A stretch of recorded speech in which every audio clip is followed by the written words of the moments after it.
नमस्कार, news point लेकर हाजिर हूं मैं राजीव। आज भारत के पहले प्रधानमंत्री और आधुनिक भारत के निर्माता पंडित जवाहरलाल नेहरू की 133वीं जयंती है। इस मौके पर कृतज्ञ राष्ट्र तो उन्हें याद कर ही रहा है। नेहरू जी के परनाती और कांग्रेस सांसद राहुल गांधी ने एक ट्वीट के जरिए उन्हें श्रद्धांजलि देते हुए लिखा है कि कौन है भारत माता। इस विशाल भूमि में फैले भारतवासी सबसे ज्यादा मायने रखते हैं। भारत माता यही करोड़ों करोड़ जनता है। ये जो आप देख रहे हैं, पंडित नेहरू के इन्हीं लोकतांत्रिक, प्रगतिशील और धर्मनिरपेक्ष मूल्यों को दिल में लेकर चल रहा हूं, हिंद के जवाहर की भारत माता की रक्षा के लिए।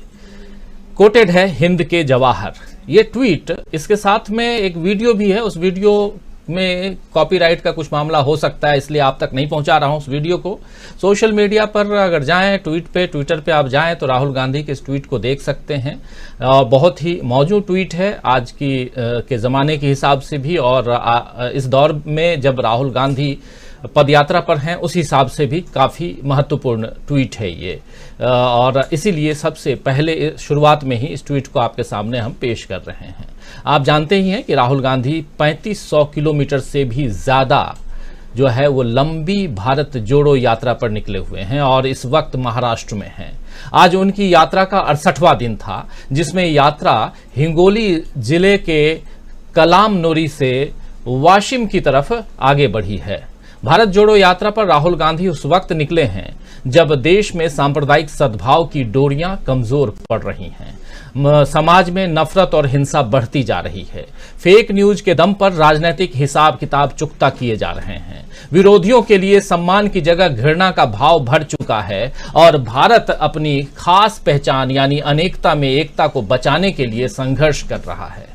राहुल गांधी ने इसी संघर्ष को आगे बढ़ाने का बीड़ा उठाया है और उनके इस उद्देश्य में भारतीय जनता खुलकर उनका साथ दे रही है। दक्षिण भारत के राज्यों के बाद जब यात्रा महाराष्ट्र में पहुंची तो भारत जोड़ो यात्रा के पदयात्रियों के हाथों में मशालें थीं। आप लोगों ने वो तस्वीर देखी होगी, थोड़ी देर में वो तस्वीर आप तक, ये देखिए ये जो तस्वीर है। और अब ऐसा लग रहा है दोस्तों कि उन मशालों की रोशनी दूर दूर तक पहुंच रही है, क्योंकि यात्रा के हर पड़ाव पर लोगों का समर्थन पहले से ज्यादा मिल रहा है। भारत जोड़ो यात्रा में भारत की खोज नए सिरे से हो रही है। वो भारत जो कुछ बरसों पहले तक अपनी अनूठी पहचान के कारण दुनिया में जाना जाता था, पहचाना जाता था, अब उसी पहचान को राहुल गांधी के नेतृत्व में फिर तलाशा जा रहा है। आज नेहरू जी की जयंती के मौके पर भारत जोड़ो यात्रा के कार्यकर्ताओं के बीच कांग्रेस ने नेहरू जी की किताब डिस्कवरी ऑफ इंडिया की 600 प्रतियां बांटी हैं। इस बारे में कांग्रेस महासचिव जयराम रमेश का कहना है कि विरोधी जो हैं वो पंडित नेहरू को विकृत और बदनाम करने के प्रयास में लगे हुए हैं और उसे जारी रखेंगे, लेकिन हम उनके जरिए जनता को प्रेरित करना जारी रखेंगे। पंडित नेहरू की प्रासंगिकता 2014 के बाद से बढ़ी है, ये कहना है जयराम रमेश का। तो एक तरफ राहुल गांधी भारत जोड़ो यात्रा के जरिए देश को मजबूती देने में लगे हुए हैं, उसके लिए निकले हुए हैं, और दूसरी तरफ कांग्रेस जो है वो नेहरू जी की छवि को खराब करने वालों की कोशिशों को नाकाम करने में लगी हुई है। ये दोनों काम देश के लिए जरूरी हैं। हालांकि इन्हें करने में कांग्रेस ने काफी वक्त लगा दिया।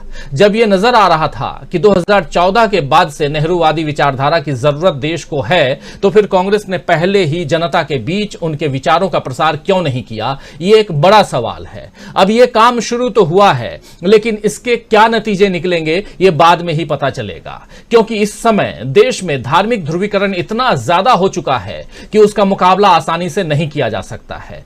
अभी गुजरात का हाल आप देख लीजिए। गुजरात में चुनाव है और चुनाव में जिस तरह के प्रयोग बीजेपी कर रही है वो यही दिखा रहा है कि हिंदुत्व के नाम पर नए प्रयोग फिर से चुनावों के बहाने किए जा रहे हैं। बिल्किस बानो का नाम आप सब अच्छी तरह से जानते हैं। बिल्किस बानो के अपराधी तो जेल से रिहा हो ही चुके हैं, इस खबर को भी आप सब अच्छी तरह से जानते हैं, लेकिन उन्हें संस्कारी कहने वाले नेता यानी जो अपराधी हैं और उन अपराधियों को संस्कारी कहने वाले बीजेपी नेता को बीजेपी जो है अपना उम्मीदवार बना रही है।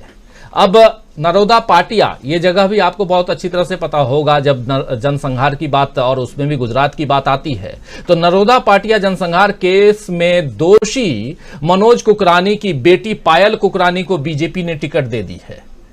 बीजेपी अच्छे से जानती है कि ऐसे उम्मीदवार खड़े करने पर फिर से गोधरा केस चर्चा में आ जाएगा, फिर से उस खौफनाक दौर की यादें ताजा हो जाएंगी। मगर फिर भी बीजेपी ने यह कदम उठाया है तो इसके पीछे पूरा हिसाब लगा लिया होगा कि इसमें नुकसान होगा या फायदा होगा। और बीजेपी आप जानते हैं नुकसान का काम नहीं करती है, बीजेपी फायदे का काम करती है।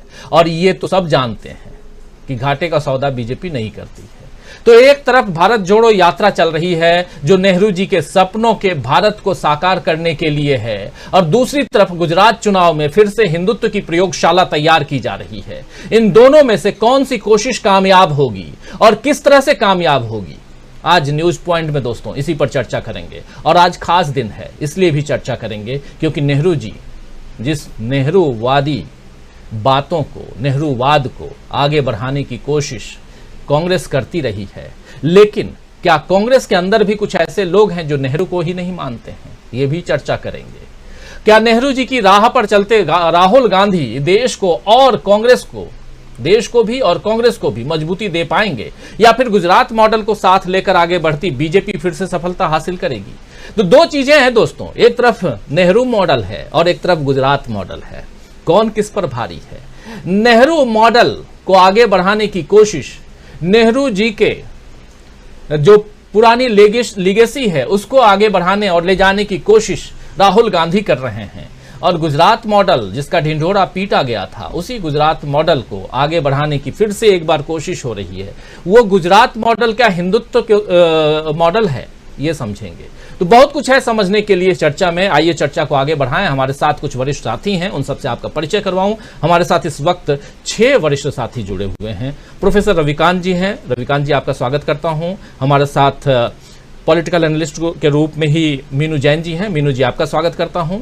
और हमारे 4 वरिष्ठ साथी पत्रकार साथी हैं, जिसमें डॉक्टर प्रकाश हिंदुस्तानी जी जुड़े हुए हैं, डॉक्टर दीपक पाचपोर जी हैं, धनंजय कुमार जी हैं, अमलेंदु उपाध्याय जी हैं।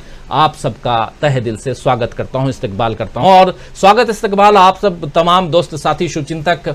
वीकेंड आपने मना लिया, छुट्टी का दिन जो है वो बीत चुका है और अब नया सप्ताह और सप्ताह का पहला दिन, और इस पहले दिन चर्चा नेहरू जी की हो रही है। और साथ में क्या राहुल जो हैं वो नेहरू की राह पर चल रहे हैं, वही हम लिख भी रहे हैं, नेहरू की राह पर राहुल गांधी।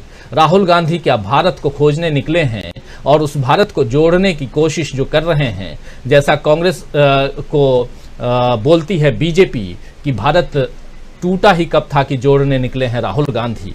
लेकिन आज एक लेक्चर यहीं दिल्ली में कांग्रेस की तरफ से आयोजित किया गया था और उस लेक्चर को संबोधित किया है प्रोफेसर पुरुषोत्तम अग्रवाल जी ने। और उसमें उन्होंने अपना एकेडमिक भाषण जो दिया वो तो दिया ही, बहुत ही महत्वपूर्ण भाषण। लेकिन उस भाषण के बाद कांग्रेस के नए नवेले अध्यक्ष मल्लिकार्जुन खड़गे ने सीधा हमला बोला, वो भी प्रधानमंत्री नरेंद्र मोदी पर। जरूरत है हमला बोलने की, जरूरत है, और जरूरत यह भी है कि आप विपक्ष में हैं और आप चुप कब तक रहेंगे। प्रोफेसर अग्रवाल कह रहे थे कि आप बहुत कुछ कर रहे हैं लेकिन उसका ढिंढोरा नहीं पीटते हैं, बहुत कुछ करने की कोशिश करते हैं लेकिन वो आप लोगों तक नहीं बताते हैं, तो फिर वो आपका काम जो है आप तक ही सीमित रह जाएगा। आज जरूरत है बोलने की, बताने की, और इस काम में अब कांग्रेस पार्टी आगे दिखाई दे रही है। कांग्रेस की नई मीडिया टीम जो है वो आगे दिखाई दे रही है। ये बात आज वहां कही जा रही थी, थोड़ी सी ये बात मैं आप लोगों तक रख रहा था। लेकिन इससे इतर सीधे आना चाहूंगा प्रोफेसर रविकांत जी आपके पास। राहुल गांधी की पदयात्रा, और उस पदयात्रा को कई बार हम लोग भी इस चर्चा में नेहरू जी की भारत एक खोज से जोड़ने की कोशिश करते रहे हैं। और आपने ही इसी कार्यक्रम में पिछले दिनों काफी वायरल भी हुआ आपका वो वीडियो, कहा था कि चाचा नेहरू वो थे और अब राहुल गांधी चाचू राहुल हो गए हैं। आप याद कीजिए। और आज देखिए चाचा नेहरू का आज जन्मदिन है, बच्चों का चिल्ड्रंस डे, बच्चों का दिवस है, बाल दिवस है। इस विषय में और यहीं से शुरुआत करना चाहता हूं। आपके उस पुराने वक्तव्य को ही मैं चाहता हूं कि आप वहां से आगे बढ़ाइए और थोड़ा समझना चाहता हूं कि क्या नेहरू की राह पर चलकर इस खोए हुए भारत को पाया जा सकता है। देखिए, मैं उस प्रसंग का मैं एक हिस्सा आगे बढ़ा रहा हूं। नेहरू जी बच्चों से बहुत प्रेम करते थे, ये तो हम सब जानते हैं, उनकी वो तस्वीरें उस बात को बयां करती हैं। लेकिन वो क्यों उनको इतना प्रेम कर रहे थे, उसकी मूल जो वजह है वो है कि इस देश का भविष्य उन्हीं बच्चों के कांधे पर होगा। उस देश को, उस भारत को संवारने वाले वो बच्चे होंगे और उन बच्चों को वो स्नेह चाहिए, वो दुलार चाहिए, वो संस्कृति चाहिए और साथ ही साथ वो सपने चाहिए जो नेहरू ने अपने आजादी के उस अर्धरात्रि के समय नियत से साक्षात्कार जो भाषण दिया था, वो जो सपने थे जो आजादी के आंदोलन में पल रहे थे, वही वो संकल्प थे जो हमारे संविधान में दिखाई पड़ रहे थे। उन्हीं संकल्पों को, उन्हीं सपनों को, उन्हीं स्नेह और दुलार को नेहरू जी उन बच्चों के मार्फत इस देश की रज में, इस देश की धरती में उनको पहुंचा देना चाहते थे, उन जड़ों में सींचना चाहते थे, ताकि आने वाला हिंदुस्तान, आने वाला भारत जब खड़ा हो तो उसमें प्रेम हो, सौहार्द हो, बच्चों का भविष्य हो, देश की तरक्की हो, शिक्षा हो, स्वास्थ्य हो और ये देश आगे बढ़े।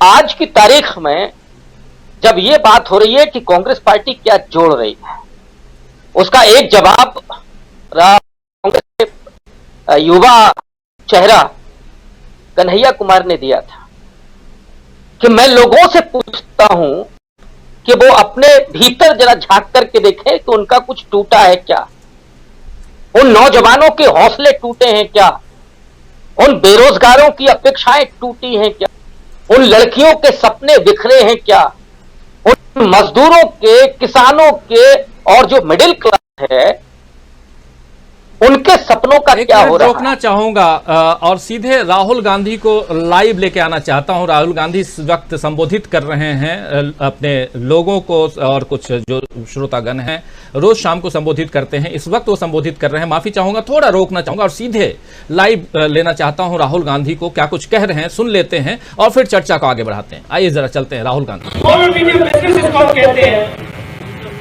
उन सबको खत्म करना है, उनकी दुकानें, उनके व्यापार, उनके बिजनेस बंद करने हैं। तरीका क्या है? नोटबंदी और जीएसटी। नोटबंदी और जीएसटी भाइयों बहनों पॉलिसी नहीं है, ये हथियार है। ये छोटे दुकानदार, स्मॉल और मीडियम बिजनेस वालों को मारने के हथियार है ये लोग। क्यों? कर पैदा करना है। क्यों? नफरत चाहिए, देश को बांटना है, देश में हिंसा फैलानी है। और जब राहुल गांधी ये भाषण दे रहे हैं, ऑडियो पार्ट उनका थोड़ा क्लियर नहीं है, क्लियर जैसे आता है आप तक हम लेके चलेंगे, लेकिन सीधा आना चाहता हूं प्रोफेसर रविकांत जी, आप अपनी बात रख रहे थे, माफी चाहूंगा, बीच में हम चाह रहे थे कि राहुल गांधी की बात आप सब तक पहुंचाएं, क्योंकि लगातार और उसमें भी आज एक प्रमुख, आज बहुत शानदार दिन है और चूंकि भारत एक खोज और भारत को खोजने निकले और जोड़ने निकले हुए हैं राहुल गांधी, इसलिए भी जरूरी है कि राहुल गांधी आज क्या कुछ कहते हैं। नजरें हम लोगों की टिकी हुई हैं उनके वक्तव्य पे, लेकिन आप अपनी बात आगे बढ़ाइए। देखिए, इस भाषण से भी मैं कुछ अंश लूंगा जो अभी राहुल गांधी ने कहा है, लेकिन मैं जिस बात को कह रहा था कि नेहरू जी उन बच्चों के मार्फत जो नया नवेला भारत है उसको परवान चढ़ाना चाहते हैं, उसको परवास देना चाहते हैं, उसको उड़ान देना चाहते हैं, वही काम आज राहुल गांधी कर रहे हैं उस पूरी यात्रा में। जब वो पैदल चल रहे हैं, मैं तो जब सोचता हूं तो मेरे पैरों में सिहरन होने लगती है कि आखिर एक व्यक्ति इतनी लंबी दूरी कैसे तय कर पा रहा होगा। लेकिन राहुल गांधी है कि भारत को जोड़ने की जिद में वो लगे हुए हैं और हम लोग जो दृश्य देख रहे हैं, जाहिर तौर पर हिंदुस्तान बहुत भावुक किस्म का देश है और हम लोग भी जब उन दृश्यों को देखते हैं तो हमारी आंखें नम हो जाती हैं। और राहुल गांधी तो रास्ते में चल रहे हैं, उन दृश्यों को देख रहे हैं, तो उनके भीतर के जज्बात किस तरह से सामने आ रहे हैं। आज भी वो बच्चों से रूबरू हुए। जाहिर तौर पर जो सपने बिखर रहे हैं इस समय, जो टूटन है, सांप्रदायिक आधार पर देश को बांटा जा रहा है, जाति के आधार पर देश को बांटा जा रहा है, अमीर और गरीब के नाम पर देश को बांटा जा रहा है। जब नोटबंदी हुई थी, जो राहुल गांधी ने अटैक किया, जो बहुत मुझे एग्रेसिव लग रही थी इस समय, नोटबंदी को जस्टिफाई करने के लिए किस तरह का र्यूमर पैदा किया गया था कि जो अमीर है, जिनके पास करप्शन का पैसा है, उनका दिमाग दुरुस्त हो जाएगा। और एक दो दृश्य ऐसे भी लाए गए कि जिसमें नोटों की गड्डियां बह रही है पानी में, वो सारा कुछ फेक था खेल। लेकिन गरीब आदमी को यह लग रहा था कि हमारी साइकिल भले ही पंचर हुई हो, लेकिन बाबू साहब की कम से कम गाड़ी तो चली गई। ये नफरत पैदा करना अमीर और गरीब के बीच में, बजाय इसके कि आप जो असमानता की दूरी है उसको कम करें। लेकिन आज क्या हुआ, बिलियनियर तो पैदा हो रहे हैं भारत में बहुत तेजी के साथ, लेकिन उतनी ही तेजी के साथ करोड़ों लोग गरीबी रेखा के नीचे चले जा रहे हैं। और आज ये सरकार कह रही है, मैं नहीं कह रहा हूं, कि 80 करोड़ लोगों को वो 5 किलो राशन देकर के उनका सिर्फ पेट भर रहे हैं। ऐसे वक्त पर राहुल गांधी की ये यात्रा आश्वस्त कर रही है कि जो आने वाला भविष्य है, जो नौजवान हैं, जो बच्चे हैं, उनके लिए ये संकट दूर करने की हम कोशिश करेंगे। हम प्रेम से, स्नेह से, दुलार से इस देश को सींचेंगे। इन नौनिहालों के हाथ में इस देश का भविष्य होगा और उसको हम संवारना चाहते हैं। ये नेहरू की जयंती पर इससे बड़ा मैसेज और कुछ नहीं हो सकता। जो भारत माता, जिसको कोट आज ट्वीट किया राहुल गांधी ने, असली भारत माता वही है। और मैं बार बार आपके यहां इस बात को कहता रहा कि अगर भारत माता देखना है तो इन दृश्यों में देखिए। और नेहरू जी भी इसी बात को कह रहे थे कि जो करोड़ों भारतवासी हैं वही भारत माता है। भारत माता केवल प्रतीक नहीं है, केवल नारेबाजी लगा देने से भारत माता की जय नहीं हो जाती। हम सब की जय, किसानों की, मजदूरों की, स्त्रियों की, जब उनकी जय होगी तब असली भारत माता की जय होगी। और राहुल गांधी अपनी उस पूरी यात्रा के जरिए ये मैसेज देने की कोशिश कर रहे हैं। और अभी जो उन्होंने अटैक किया है प्रधानमंत्री की नीतियों पर, लोगों को जिस तरह से तो आर्थिक रूप से कमजोर किया जा रहा है, डराया जा रहा है, तो इस डर को दूर करने का, मुझे याद आता है जयप्रकाश नारायण का संभवतः 74 का वो भाषण, जिसमें उन्होंने कहा था डरो मत। और उसके बाद जो हुआ वो इस देश ने देखा। आज राहुल गांधी इस बात को कह रहे हैं और इसमें तो कोई दो राय नहीं है कि हर व्यक्ति डरा हुआ है, और जो नहीं डर रहा है तो उसको डराने के लिए क्या क्या हो रहा है वो भी हम लोग देख रहे हैं। तो उसके प्रति राहुल गांधी की ये आश्वस्ति निश्चित रूप से लोकतंत्र को संवारने वाली भी है और संविधान को बचाने के लिए भी वो आश्वस्त करता है। जी जी बिल्कुल, संविधान को बचाने के लिए, और संविधान सबसे प्रमुख, लोकतंत्र और संविधान, ये अगर कहें तो इस तरफ तो ध्यान देना ही होगा। और आज इसी तरफ मल्लिकार्जुन खड़गे जब अपनी बात रख रहे थे तो वो कह रहे थे, थोड़ी देर बाद मल्लिकार्जुन खड़गे की बातों को भी सुनाऊंगा, लेकिन कोशिश हमारी है कि राहुल गांधी की आवाज़ जो गड़बड़ आ रही थी वो अगर ठीक हो जाती है तो आप तक जरूर लेके आऊँगा। आना चाहता हूँ मीनू जी आपके पास, और आपसे भी समझना चाहता हूँ राहुल गांधी की इस पदयात्रा को नेहरू जी के भारत एक खोज से जोड़ने की कोशिश, और दूसरी तरफ गुजरात मॉडल, जरा दोनों पर आपसे आपके विचार सुनना चाहते हैं।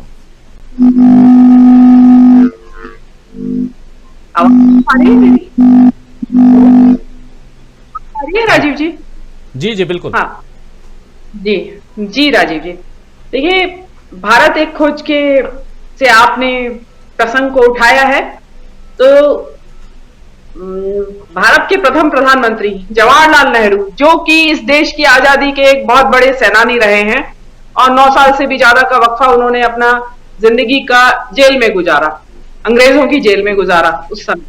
तो उन प्रधानमंत्री ने अपने जेल के समय में, क्योंकि बहुत सुशिक्षित, उच्च शिक्षित प्रधानमंत्री थे, चिंतनशील प्रधानमंत्री थे, तो उन्होंने अपना समय जेल का भारत एक खोज नामक एक पुस्तक डिस्कवरी ऑफ इंडिया लिखने में गुजारा। उसमें जिन्होंने डिस्कवरी ऑफ इंडिया पढ़ी है या इसका एक सीरियल भी आया था, श्याम बेनेगल ने बनाया था, तो उसके जरिए बहुत लोगों को जिनकी रुचि थी उन्होंने उसको देखा और समझा। वही भारत माता की बात जो आपने बताई और देश की जो संस्कृति है वैदिक काल से लेके और सिंधु सभ्यता से लेके और उनके समय तक जितना भी इवॉल्वमेंट जितना भी हुआ संस्कृति का, उस सब का जिक्र उन्होंने किया है।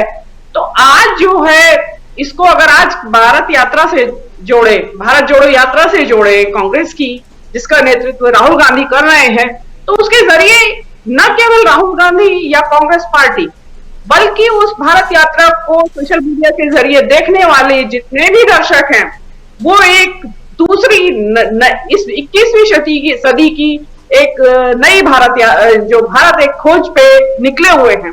नित्य प्रति इस देश के जितने भी अंचलों से गुजर चुके हैं राहुल गांधी और उनकी पदयात्रा, उसके नए नए स्वरूप नए नए आयाम उस भारत यात्रा के दौरान लोगों को देखने के लिए मिल रहे हैं। और पता चल रहा है कि जो कांग्रेस पार्टी जिसने की ये पदयात्रा को चलाया है, जारी कर रही है वो पदयात्रा, वो नेहरू के ही मूल्यों पुनर्स्थापित करने का एक प्रयत्न है। और आज जिस तरह की राजनीति हो रही है, सांप्रदायिकता की राजनीति, नफरत हवा में घोल दी गई है, एक भाई को भाई से लड़ाया जा रहा है, एक जाति और वर्ग संघर्ष, मतलब किस तरह के संघर्ष इस देश में इस वक्त नहीं है। देश एक उबाल पर है, रेस्टलेसनेस है, बेचैनी है देश के अंदर। तो उसका जो एंटीडोट है, मतलब उसका जो काट है, वो नेहरूवियन थॉट्स ही है, नेहरू की जो विचारधारा है वो ही उसकी एक काट है। और ये कांग्रेस को समझ में आ गया है, जैसे कि आपने कहा कि देर से आया समझ में, लेकिन आ गया है समझ में। संभाल कितना पाएंगे इसको अभी हम, जो कि ये जो जहर फैला हुआ है इसके नेहरू जो देश की हवा में जहर फैला है, तो नेहरू की विचारधारा के जरिए हम इसको कितना संभाल पाएंगे, कितना वापस देश को उसी स्थिति में ला पाएंगे, धर्मनिरपेक्ष मूल्यों की कैसे हम पुनर्स्थापना करेंगे, लोकतांत्रिक मूल्यों की कैसे स्थापना करेंगे।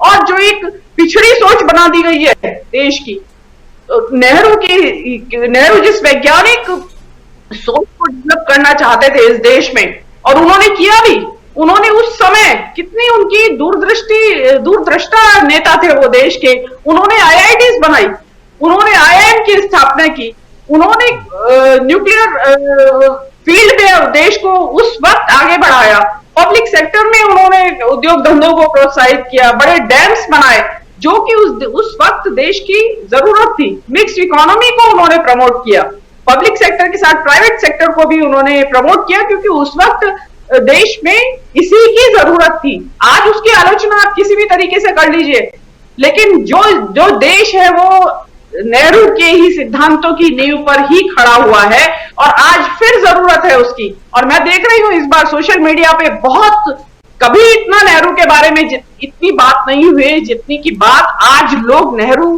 के बारे में सोशल मीडिया पर कर रहे हैं। और एक अच्छा साइन है अगर जनता को यह समझ में आ रहा है कि वास्तव में नेहरू उपहास का विषय नहीं है, और जो उपहास करते हैं उनकी अज्ञानता पे तरस आता है मुझे। आप नेहरू को इतिहास के पृष्ठों से मिटा नहीं सकते, वो देश के प्रथम प्रधानमंत्री रहे हैं, देश की बुनियाद का पत्थर है वो, उनको आप नहीं हटा सकते, हटाएंगे तो इमारत भरभराकर गिर जाएगी।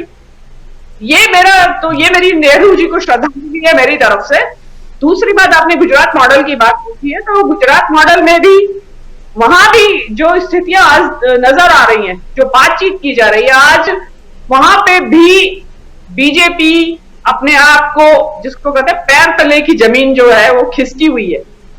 अमित शाह वहां डेरा डाले हुए बैठे, प्रधानमंत्री अगले 6 दिन, अभी तो इंडोनेशिया गए हैं, वहां से लौट के आने के बाद बताया गया है कि 6 दिन वो गुजरात में रहेंगे। अब देखिए प्रधानमंत्री कार्यालय कई दिनों से बंद है, 3 महीने हो गए करीब, और अब 6 दिन फिर आके वो गुजरात में बैठेंगे। वहां पे आज एक अजीबोगरीब घटना हुई है, आज पहली बार इतना वहां पे बगावती सुर पब्लिक के वहां के कार्यकर्ताओं के भीतर है कि किसी एक टिकट को लेके वहां पे श्री कमलम, जो भाजपा का मुख्यालय है गुजरात में, उसमें जबरदस्त जुत्तम पैजार हुई है अमित शाह की उपस्थिति में, और पहली बार वहां कमलम का दरवाजा बंद करना पड़ा। आप ये देखिए कि वहां भी लोगों को समझ में आ रहा है कि जो वहां पे, क्योंकि जैसे मैं बार बार सभी लोग जानते हैं कि गैग ऑर्डर्स सबकी जबान पे ताला है अनुशासन के नाम पे, तो अब वहां पे भी बगावत के सुर शुरू हुए हैं। जो कि हिमाचल में चली थी बगावत, वो वहां से उड़ के पहुंच गई है। अब ये बगावत के सुर क्या गुल खिलाएंगे और कैसे इसको बीजेपी रोक पाएगी, वो मुश्किल काम लगता है, क्योंकि वहां अंदरूनी गुटबाजी भी बहुत है। जो भूतपूर्व मुख्यमंत्री है रूपाणी, उनका टिकट काट दिया गया है, नितिन पटेल का टिकट काट दिया गया है उप मुख्यमंत्री का, और इसके अलावा वहां गुटबाजी है, केसी के सिया ग्रुप अलग है, अमित शाह का अलग है, और जिनका टिकट काटा गया है वो भी कोई वहां कॉपरेट नहीं करने जा रहे हैं। तो ये तो रही वहां की राजनीति। हाँ जी, एक सेकेंड और कहना चाहूंगी मैं कि क्योंकि गुजरात में सबसे ज्यादा नफरत का माहौल वहां क्रिएट किया गया है, तो मेरा मानना ऐसा है कि गुजरात को आज सबसे ज्यादा जरूरत है नेहरू की, और राहुल गांधी का, जैसा कि बताया गया है कि 22 तारीख को वो जाएंगे गुजरात में चुनावी रैली संबोधित करने के लिए, तो डेफिनेटली नेहरू का संदेश वहां भी लेकर जाएंगे और शायद गुजरात को भी उससे कुछ रिलीफ मिले इस सांप्रदायिकता की और नफरत की आंधी से। जी बिल्कुल बिल्कुल 22 तारीख के बारे में बताया जा रहा है कि राहुल गांधी शायद गुजरात जा सकते हैं, और अब तक ये था कि 20 तारीख को ये यात्रा जो है वो मध्य प्रदेश में प्रवेश करेगी, लेकिन अभी खबर आ रही है कि 20 नहीं, अब 23 तारीख को ये यात्रा मध्य प्रदेश में प्रवेश करेगी। खैर, आगे पीछे ये होता रहेगा क्योंकि लंबा सफ़र है, और उसमें छुट्टियों का दिन भी, या हो सकता है कि राहुल गांधी की कुछ यात्राएं गुजरात की हो जाएं, तो उसके लिए भी यात्रा, जो भारत जोड़ो यात्रा है, वो शायद आगे पीछे हो। लेकिन आज हम चर्चा कर रहे हैं राहुल गांधी की पदयात्रा और नेहरू जी का, आज चूंकि उनकी जयंती है, 133वीं जयंती है, जन्म दिवस है, बाल दिवस के रूप में मनाते हैं, आप सब अच्छी तरह जानते हैं। और सुबह बच्चों के साथ खेलते हुए, इठलाते हुए, इतराते हुए राहुल गांधी दिखाई दिए। वो विजुअल्स हम लगातार आप लोगों को दिखा भी रहे हैं। आना चाहूँगा धनंजय जी आपके पास, गुजरात मॉडल और गुजरात की बात हम करेंगे, लेकिन थोड़ा सा जो राहुल मॉडल एक नया देख रहे हैं हम, और उस मॉडल को राहुल गांधी कहीं ना कहीं नेहरू जी के मॉडल की तरफ ही ले जा रहे हैं, और भारत एक खोज पर निकले हुए हैं, कहें तो कि नेहरू जी जेल में रह करके भारत की खोज कर रहे थे, और राहुल गांधी सड़कों पर चल के भारत की खोज कर रहे हैं, और हाथ में किताब लिए हुए भारत एक खोज, क्योंकि आज 600 प्रतियां बांटी गई हैं।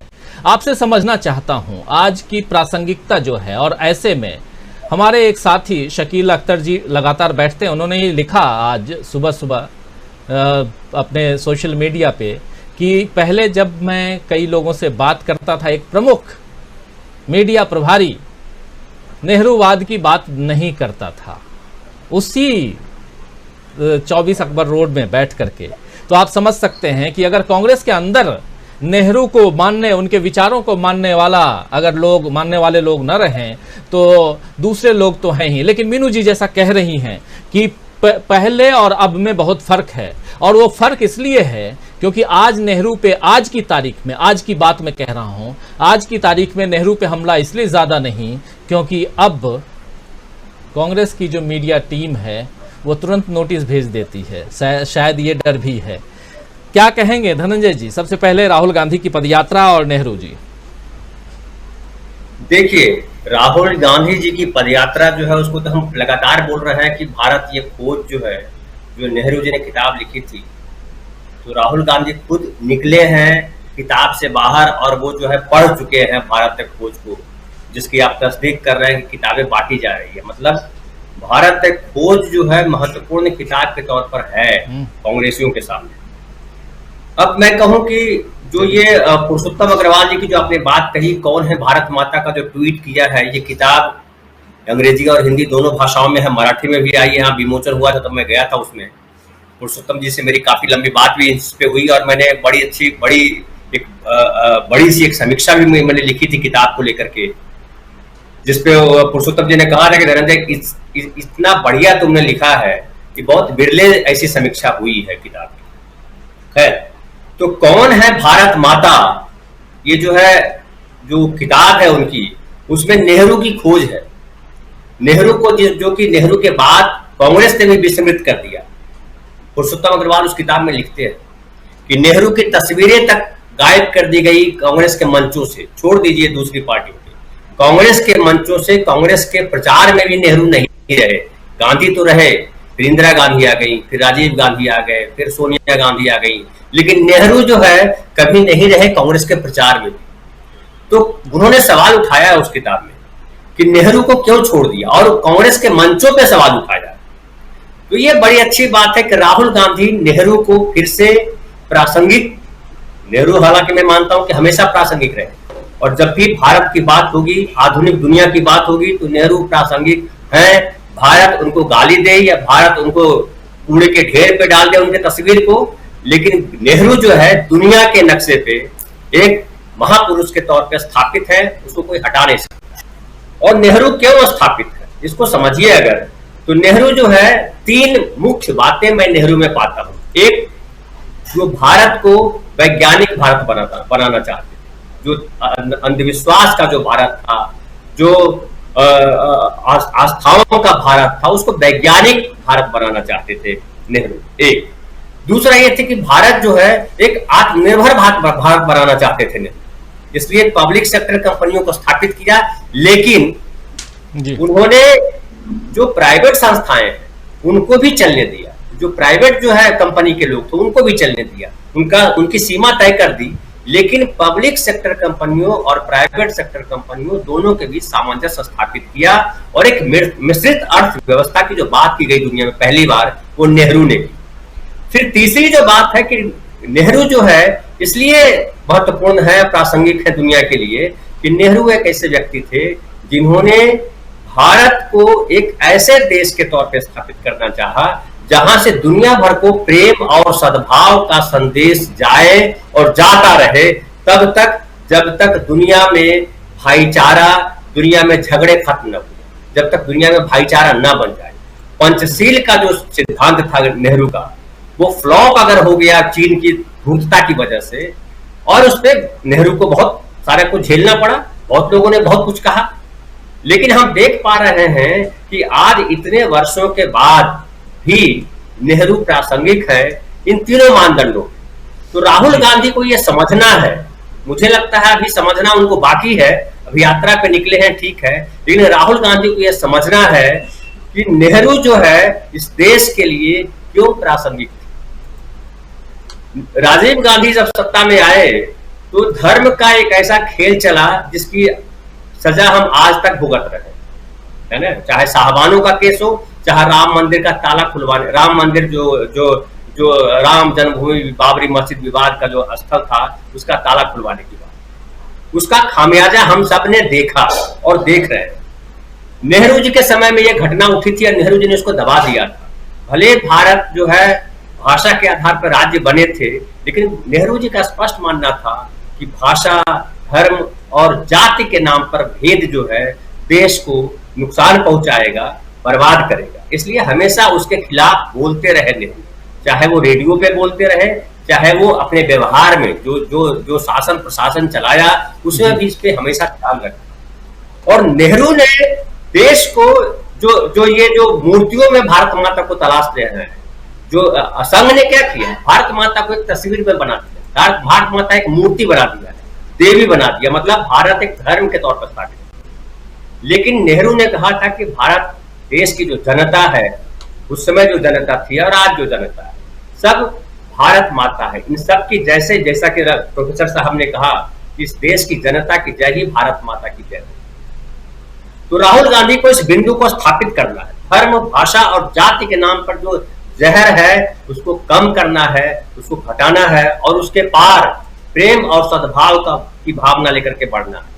अब देखिए, देश की आजादी जब हुई थी और देश जब बटा था उस समय कितना गहरा था घाव, कितने लोग मारे गए थे, लेकिन नेहरू ने अपने विजन से, अपने व्यवहार से उसको दबा दिया था। और देश, दुनिया में भारत को माना गया कि जो कहते थे अंग्रेज चर्चिल, उसमें बड़ा चर्चित व्यक्ति थे, जो कहते थे कि भारतवासी जो है देश को बहुत समय तक चला नहीं पाएंगे, लेकिन उसी नेहरू को चर्चिल ने कहा था कि हम आपको सैल्यूट करते हैं, क्योंकि जितना बढ़िया अपने देश को स्थापित किया। तो उस प्रस्थापना को जो नेहरू ने स्थापित किया था विचारगत तरीके से, व्यवहारगत तरीके से, उसको राहुल गांधी को फिर से स्थापित करना, और ये बहुत बड़ी चुनौती है। अब मैं एक इसमें कहूंगा कि राहुल गांधी की विजय इसलिए भी हो रही है, विजय है, अब मुझे लग रहा है, मुझे उससे उम्मीद बनती है, वो इसलिए कि कांग्रेस में जो अंतर कलह था, कांग्रेस में जो बीजेपी हुआ करती थी, कांग्रेस में जो नेता नहीं मानने की जो ये थी कि अरे राहुल हमारे नेता नहीं है, सोनिया को नेता मान रहा है, कोई प्रियंका को मान रहा है, कोई और नेता बना जा रहा है, अब वो सारी चीजें थम गई है और राहुल जो है सर्वमान्य नेता के तौर पे उभर चुके हैं। 68 दिन की यात्रा में ही राहुल उभर चुके हैं। और आज देखिए कि गुजरात चुनाव की जब बात की जा रही है तो 42 पर्यवेक्षक जो है लगाए गए हैं और सारे नेता जो है एक सूत्र में बंद करके काम करने के लिए गए। तो गुजरात जो हमेशा कहा जाता रहा कि कांग्रेस पार्टी चुनाव के लिए तैयार नहीं रहती है, राहुल गांधी रिलक्टेंट हैं, लेकिन इस बार आप देखिए कि गुजरात चुनाव में न तो कांग्रेस पार्टी रिलक्टेंट है, न राहुल गांधी रिलक्टेंट है, और बड़े सुनियोजित तरीके से चुनाव की रणनीति बना रहे हैं। और अब देखिए 22 तारीख को जा रहे हैं, शायद नहीं जा रहे हैं, यकीनन जा रहे हैं, और मुझे लगता है 22 तारीख संडे पड़ेगा, विश्राम का दिन होता है, उस दिन राहुल गांधी जाएंगे और राहुल गांधी वहां संबोधित करेंगे, उसका असर होगा। लेकिन यात्रा निरंतर चलती रहनी चाहिए, मैं इस पे ज्यादा जोर देता हूं, इसलिए कि राहुल गांधी अब ब्रांड बन चुके हैं और राहुल गांधी के अंदर अब गांधी और नेहरू दोनों का जो मिश्रित जो रूप है, गांधी को मैं मानता हूं विचारधारा के तौर पे और नेहरू को मानता हूं उसको अमल करने के नेता के तौर पे, जैसे आप मार्क्स और लेनिन की बात करते हैं। जी बिल्कुल। तो वैसे ही मैं देखता हूं, और मैं देखता हूं कि राजीव गांधी ने एक जो देखिए जवाहरलाल नेहरू के बाद इंदिरा गांधी एक दौर आया इंदिरा गांधी का, फिर राजीव गांधी ने कोशिश की थी कि हम कैसे देश को एक अलग दिशा दें, लेकिन वो भटक गए। लेकिन मुझे लगता है राहुल गांधी ने राजीव गांधी से भी सीखा है, और नेहरू और राजीव का जो सपना था, नेहरू भी जो थे वो स्वप्नदर्शी थे और राजीव गांधी को मैं स्वप्नदर्शी मानता हूं। तो दोनों के सपनों का भारत मुझे लगता है जो एक ऐसा भारत होगा जो दुनिया में आत्मनिर्भर होगा, दुनिया को रास्ता दिखाएगा, वो भारत राहुल गांधी के नेतृत्व में बनेगा। और मुझे लगता है जो मैं आज देखिए मैं और मजबूती से कह रहा हूं, मैं पिछले आपके वक्त इसमें भी कहा है मैंने कि 79 सीट जो मैं बोल रहा हूं बीजेपी उससे सिमट जाएगी, तो देखिएगा और बेहतर नतीजे गुजरात में आएंगे, क्योंकि गुजरात में कांग्रेस पार्टी बड़े ही सुनियोजित तरीके से, प्लान तरीके से लड़ाई लड़ रही है। तो मुझे लगता है कि राहुल गांधी अब निर्विवाद रूप से कांग्रेस के नेता हो चुके हैं, अब राहुल गांधी राष्ट्र के निर्विवाद नेता होंगे। इस दिशा में राहुल गांधी बढ़ चुके हैं और पदयात्राएं जितनी आगे बढ़ेगी वो कश्मीर तक जाएगी। और मुझे तो लगता है कि इस रीजन विशेष के एक विशेष नेता के तौर पर, जैसे पहले नेहरू को देखा जाता था, आने वाले वर्षों में राहुल गांधी को भी देखा जाएगा।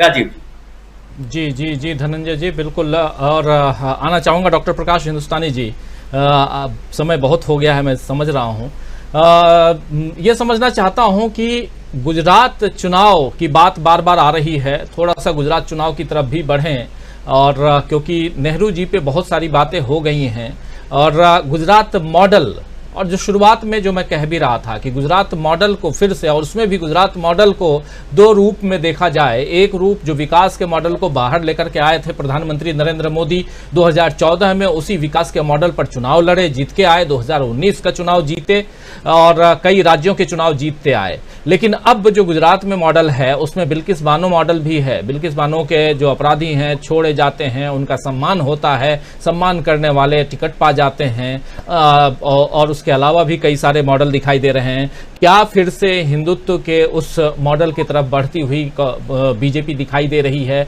और यहाँ पर जब राहुल गांधी की पदयात्रा है, राहुल गांधी जाएंगे या नहीं जाएंगे, इसको लेकर के अभी भी मैं संशय में हूँ। 22 तारीख मंगलवार है और कोई ये नहीं रहता धनंजय जी की वो संडे को ही छुट्टी करें, किसी भी दिन छुट्टी होती है इन लोगों का जिस दिन विश्राम का मन होता है, तो हो सकता है चले जाए, बहुत अच्छी बात है। लेकिन गुजरात के लोगों का कहना है, वहाँ के जो पॉलिटिकल जो एनालिस्ट हैं उन लोगों का कहना है कि अगर राहुल गांधी भी आते हैं तो उनको भी 3-4-5 दिन का समय देना होगा। जैसे प्रधानमंत्री नरेंद्र मोदी, जिनका अपना गृह राज्य है, वो 9 दिन, अगले 9 दिनों में लौट के आएंगे। 9 दिन में से 6 दिन वहीं रहने वाले हैं, ये घोषित तौर पे है, जैसा मीनू जी कह भी रही थी। आपसे समझना चाहूंगा डॉक्टर प्रकाश हिंदुस्तानी जी, किस रूप में आप पूरे इस मसले को लेते हैं? हिंदुत्व मॉडल जो फिर से उभारने की कोशिश हो रही है, वो कितना वहां पर, उस पर राहुल गांधी की पदयात्रा अगर नहीं जाते हैं तब भी कितना प्रभाव डाल पाएगी गुजरात में? राजीव जी, जिस तरह से बिल्किस बानो पर कथित बलात्कारियों को, या बलात्कारी कहेंगे, उन्हें छोड़ा गया और उनके रिश्तेदारों को टिकट बांटे गए, उससे ये बात स्पष्ट है कि उन वोटों के ध्रुवीकरण की एक कोशिश है। वहां बीजेपी लगातार ये प्रचार कर रही है कि कानूनी दांव पेच में फंसाकर निर्दोष लोगों को, निर्दोष हिंदुओं को फंसा दिया गया था। उन्होंने बेचारों ने जेल काटी, अच्छा व्यवहार रहा तो उन्हें सरकार ने या व्यवस्था ने छोड़ दिया। तो हम उनका सम्मान करते हैं। इसका मतलब यह कि वे सारे लोग एक हो जाएं और वही काम करें जो पहले करते आए हैं। ये एक संदेश उनका मुझे ये स्पष्ट लगता है। दूसरी बात यह है कि आज जवाहरलाल नेहरू को मेरे पहले के सारे वक्ताओं ने याद किया, पंडित जवाहरलाल नेहरू। तो गुजरात और मोदी और नेहरू के बारे में मैं 1-2 बातें कहना चाहता हूं। 1964 में पंडित जवाहरलाल नेहरू का निधन हुआ था और उस वक्त नरेंद्र मोदी की उम्र 14 वर्ष थी। एक किशोर वय थे वो। और जवाहरलाल नेहरू एक जीनियस व्यक्ति थे, पढ़े लिखे थे, एकेडमिशियन थे। और हमारे वर्तमान प्रधानमंत्री ने दुनियादारी देखी है संघ के चश्मे से। तो एक जो बड़ा अंतर रहा जवाहरलाल नेहरू का अंतर और हमारे माननीय प्रधानमंत्री जी को का नजरिया, दोनों के नजरिए में काफी ज्यादा अंतर रहा। अब जो व्यक्ति का नजरिया रहा, जैसा प्रशिक्षण हुआ, जैसा अध्ययन किया, जैसा देखा, वो उसी दिशा में काम करेगा। जवाहरलाल नेहरू ने देखा था कि दूसरे विश्व युद्ध की दरिंदगी देखी थी, आर्थिक हालात देखे थे, वैश्विक हालात देखे थे। जवाहरलाल नेहरू ने देखा था कि जो भारत, आजाद भारत मिला हुआ है उन्हें प्रधानमंत्री के तौर पर, उसमें बेकारी है, गरीबी है, अशिक्षा है, बीमारियां हैं, बढ़ी हुई मृत्यु दर है, बाल मृत्यु दर है, गांव में बिजली नहीं है। और उसी सरकार ने, मतलब गैर मोदी सरकार के रहते, देश के 6 लाख गांवों में से 5,81,000 गांवों में बिजली पहुंचा दी गई। 5,82,000 गांवों में बिजली पहुंचा दी गई। लेकिन हमारे माननीय प्रधानमंत्री ने सत्ता में आते ही कहा कि हमें कैसी आजादी मिली, 18,000 गांवों में बिजली नहीं है अभी तक। तो ये जो मार्केटिंग का तरीका है, ये मार्केटिंग के तरीका न राहुल गांधी को आता है, न नेहरू को आता था। क्योंकि जब आप काम करते हैं तो आप ये नहीं देखते कि मार्केटिंग कैसे की जाए। जो असली लोग हैं वो प्रचार के लिए नहीं जाते।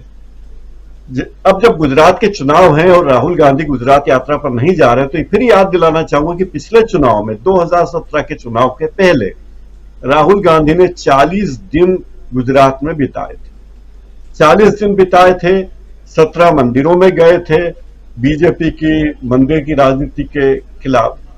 तो वे सारे काम उन्होंने किए थे। इस बार राहुल गांधी के नहीं होने से कांग्रेस को असर पड़ेगा, ऐसा मुझे लगता है।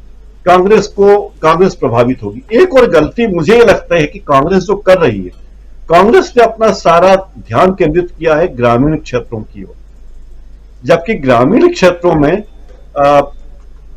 जो सीटें हैं उन्हें जीतना ज्यादा कठिन है। और बीजेपी के खिलाफ सबसे ज्यादा विरोध शहरी क्षेत्रों में रहा, राजकोट, बड़ौदा, सूरत और अहमदाबाद में। वहां बड़ी संख्या में व्यापारी समुदाय है। उस व्यापारी समुदाय ने सबसे ज्यादा परेशानियां झेली है नोटबंदी में, उसने सबसे ज्यादा परेशानी झेली है कोरोना में और जीएसटी के कारण। तो ये सारी चीजें, तो उस वर्ग को प्रभावित करना शायद ज्यादा आसान होता कांग्रेस के लिए, लेकिन कांग्रेस वहां ध्यान नहीं दे रही है।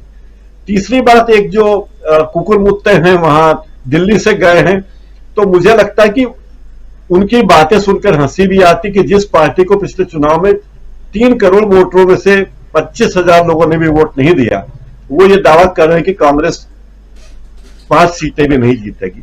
देखिए, पिछले चुनाव का अगर गणित आप देखें तो पिछले चुनाव में हुआ ये था कि 16 सीटें ऐसी थी जिन पर हार जीत का अंतर 3,000 से कम का था, 7 सीटों पर हार जीत का अंतर 1,000 से कम का था, और ये 16 सीटें थी 3,000 से कम के अंतर वाली, उसमें 10 सीटें बीजेपी ने जीती थी और 6 सीटें कांग्रेस ने जीती थी। तो ये जो गणित जब हम देखते हैं तो हमें लगता है कि जो कम वोटों से जीती हुई थी कांग्रेस थी, वहां आम आदमी पार्टी जा रही है, वहां ओवैसी जा रहे हैं। करीब 10% मतदाता अगर धर्म के आधार पर कहें तो वे हैं जो सत्तारूढ़ दल के साथ नहीं है, तो उन्हें तोड़ने के लिए ओवैसी गए हैं।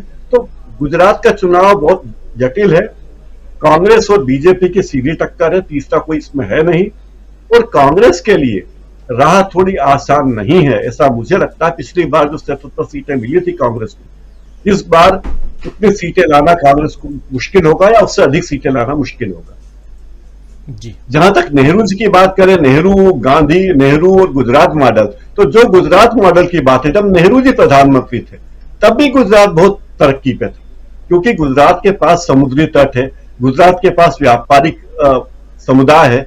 तो जो कहते हैं कि गुजरात मॉडल, तो ये गुजरात तो तब भी विकसित राज्य था जब जवाहरलाल नेहरू प्रधानमंत्री थे, जब लाल बहादुर शास्त्री प्रधानमंत्री थे, इंदिरा जी थी, राजीव गांधी, कोई भी। तो ये तो एक मार्केटिंग का तरीका है, इस मार्केटिंग के तरीके को समझे तो लगेगा कि किस तरह से एक कहावत है गांव में कि जो बोलता है उसके बेर बिकते हैं। अगर आप कोई महिला बेर की ढेरी लगा के बेचे, जो बोलती कि भैया बेर ले लो, उसके बेर बिकते हैं। तो इन्हें बेर बेचना आता है, बीजेपी को मार्केटिंग करना आता है। लेकिन गुजरात में जिस तरह से पसीने छूट रहे हैं बीजेपी को, जिस तरह कमलम में जाकर डेरा डाले हुए हैं माननीय गृह मंत्री जी, प्रधानमंत्री जी 11 दिन रह चुके 3 महीने में और फिर 6 दिन जा रहे हैं, तो ये बताता है कि इसको मैं इस रूप में देखता हूं कि सत्तारूढ़ दल में रहते हुए, डबल इंजन की सरकार रहते हुए, वो कितना हॉर्स पावर झोंक रहे हैं अपने इंजन में। तो ये देखने वाली बात है, और ये मुझे लगता है कि पार्टी की रणनीति वहां पर शायद वो प्रोएक्टिव हैं।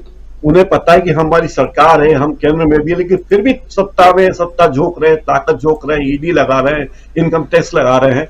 और अभी तो और इनकम टैक्स ईडी की रेड उन उद्योगपतियों पर, उन व्यापारियों पर पड़ेगी जो गुजरात में हैं और बीजेपी के साथ नहीं है। तो ये सारी चीजें देखकर लगता है कि अभी जो रास्ता दिख रहा है, राहुल गांधी अगर जाते हैं गुजरात तो प्रभाव पड़ेगा, अगर नहीं जाते तो भी प्रभाव तो कांग्रेस के लिए थोड़ी मुश्किल होगी, ऐसा मुझे लगता है। राजीव जी, अमलेंदु जी, आपको क्या लगता है, अगर राहुल गांधी गए तब और नहीं गए तब गुजरात में खासकर क्या प्रभाव पड़ सकता है? राहुल गांधी की कल जो ब्रांडिंग थी उससे कई गुना ज्यादा आज ब्रांडिंग हो चुकी है, इसमें कोई दो राय नहीं है। राहुल गांधी नेहरू जी की राह पर चलते हुए दिखाई भी दे रहे हैं। गांधी की राह तो है ही क्योंकि पदयात्रा कर रहे हैं, नेहरू की राह इसलिए क्योंकि भारत को खोज रहे हैं, भारत को जोड़ने निकले हैं। और ऐसे में जो ऑलरेडी लगभग 68 दिन, लगभग नहीं पूरे के पूरे 68 दिनों से पदयात्रा कर रहा है, वो अगर 2, 4, 5 दिन जा करके रह ले तो चुनावी राजनीति में तो हंगामा मचा ही सकता है। लेकिन राहुल गांधी नहीं जा रहे हैं, क्या ये फायदेमंद है आने वाले समय में? भविष्य की बात मैं कर रहा हूं, या नुकसानदेह है आपकी नजर से? राजीव जी, सर में नुकसान की तो कोई बात नहीं है अगर नहीं जा रहे हैं, लेकिन अगर जाते तो फायदा ज्यादा होता। नुकसान इस मायने में नहीं है कि कांग्रेस जो कर रही है उतना तो करेगी, अब चाहे सरकार बनाए चाहे सरकार ना बनाए गुजरात में। बहरहाल ये तो तय है कि टक्कर वहां कांग्रेस से ही है, भारतीय जनता पार्टी की, इतना तो सब मान रहे हैं। जो दिल्ली से गए हुए कुकुर मुत्ते हैं वो भी यही मान रहे हैं कि टक्कर तो जो है वो कांग्रेस से ही है। भले ही कह रहे हो कि 5 सीटें नहीं आएंगी, तो मोदी जी को बता रहे हैं वो सारी सीटें मोदी जी ले जाएंगे, 5 सीटें कांग्रेस ले जाएगी। तो यही कह रहे हैं दिल्ली के कुकुर मुत्ते जिस काम के लिए गए हुए हैं वो काम करने के लिए। तो ये संदेश तो जनता में भी है कि लड़ाई तो जो है वो भारतीय जनता पार्टी से ही है। अब देखना यह है कि जनता के अंदर जो है भारतीय जनता पार्टी की सरकार को लेकर के कितना ज्यादा रोष है, और वो रोष जो है वो वोटों में किस तरीके से बदलता है। अगर वो रोष वोटों में बदलता है और पोलिंग बूथ तक पहुंचता है, और जो मुझे लगता है ये पहुंचना चाहिए, क्योंकि 2017 का जो चुनाव था उसमें परिस्थितियां थोड़ी और भिन्न थी, और मुझे लगता है कि आज परिस्थितियां और ज्यादा भिन्न हो चुकी हैं हर मायने में, क्योंकि उस समय तक नोटबंदी के उस तरीके के दुष्प्रभाव सामने नहीं आए थे जैसे कि अब सामने आ रहे हैं।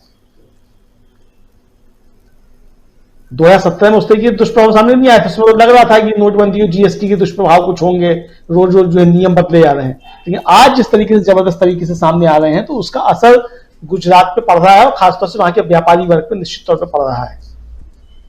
तो ये है, कोरोना में जिस तरीके से मिसमैनेजमेंट हुआ, जिस तरीके से आंकड़े सब छुपाए गए, और कांग्रेस ने जो एक घोषणा भी की है कि जो कोरोना से जो मृत हुए हैं उनको मुआवजा और नौकरी वाली जो घोषणा की है, उसका भी मुझे लगता है कि एक असर निश्चित तौर पे होगा अगर जनता में संवेदना है। मैं फिर जोड़ना चाहता हूं कि अगर जनता में संवेदना है और पोलिंग बूथ तक वो गुस्सा जो है वो बदलता है। मुझे लगता है कि जनता का गुस्सा जब आता है तो पोलिंग बूथ पे ही वो निकलता है, जनता का गुस्सा, और अब तक निकलता रहा है, ऐसा नहीं कि निकला नहीं है। वो चीजें अलग है कि किसी तरीके से मैनेज कर लिया जाता है शासन के जरिए, प्रशासन के जरिए, मशीनों के जरिए, हेरा फेरी के जरिए, जो भी कुछ तरीके होते हैं उनके जरिए कुछ मैनेज कर लिया जाता हो, लेकिन वो जनता का गुस्सा निकलता जरूर है राजीव जी। तो मुझे लगता है कि गुजरात में जनता का गुस्सा निकलेगा, और जनता का गुस्सा अगर निकलता है गुजरात में तो वो निश्चित तौर पर फिर कांग्रेस के पक्ष में निकलेगा, किसी और के पक्ष में नहीं जाएगा। बाकी चला कोई भी जाए भारतीय जनता पार्टी का काम करने के लिए, दिल्ली से जाए चाहे हैदराबाद से जाए, कहीं से भी चला जाए, तो कुल मिला के मुझे लगता है कि ऐसा होगा। बहरहाल राहुल गांधी जिस तरीके से पढ़ रहे हैं, और राहुल गांधी अगर समय देते हैं, मान लीजिए 4-5 दिन का समय अगर देते हैं, तो मुझे लगता है कि हमारे प्रधानमंत्री के लिए फिर और ज्यादा मुश्किल वहां पैदा हो जाएगी, और फिर वहां जो है वो प्रधानमंत्री जैसा रोए थे अभी तेलंगाना में जाकर के, उससे ज्यादा रोएंगे जार जार करके, और रोज कहेंगे मुझको गालियां दी जा रही हैं, और गुजरात जो है बहुत खतरे में है।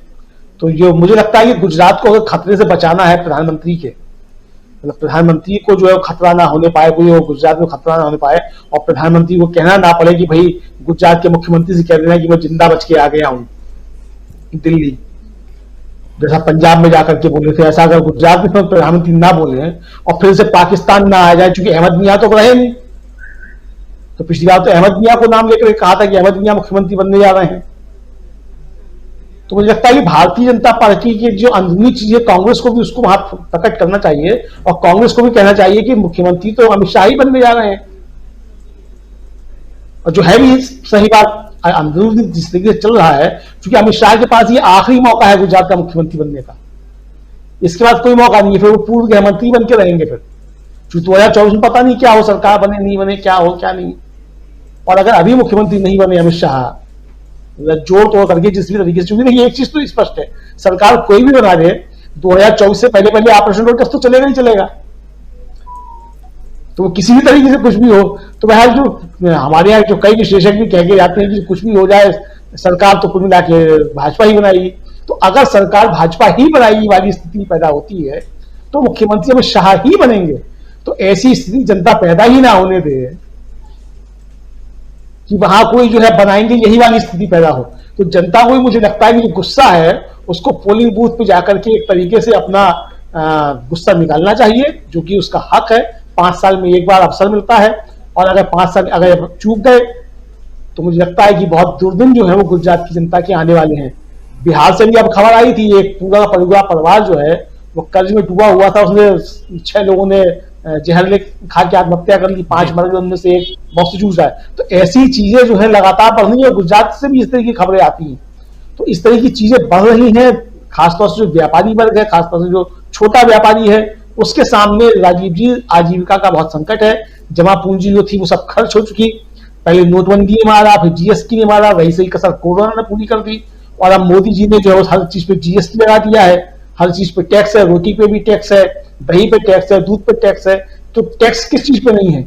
आपकी सांसों पे भी टैक्स लगने वाला है। तो सब पे जब टैक्स है तो इस टैक्स से अगर बचना है, और जो कर आतंकवाद जिसको पी चिदम्बरम कहते हैं बार बार, अगर इससे बचना है तो गुजरात जो है मुझे लगता है कि वो ठीक जगह होगी जहां से इस कर आतंकवाद से बचने की जो है वो प्रयास करे जनता, और गुजरात की जनता के ऊपर ये जिम्मेदारी है।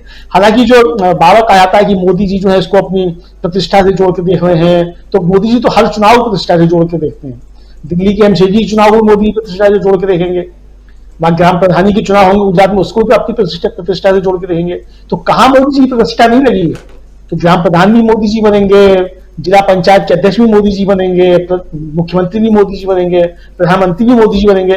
तो ऐसा कुछ नहीं है, अगर हार जाते हैं गुजरात तो भारतीय जनता पार्टी में कोई तूफान नहीं आने वाला है। तो इसलिए गुजरात की जनता भी एकदम निश्चिंत रहे।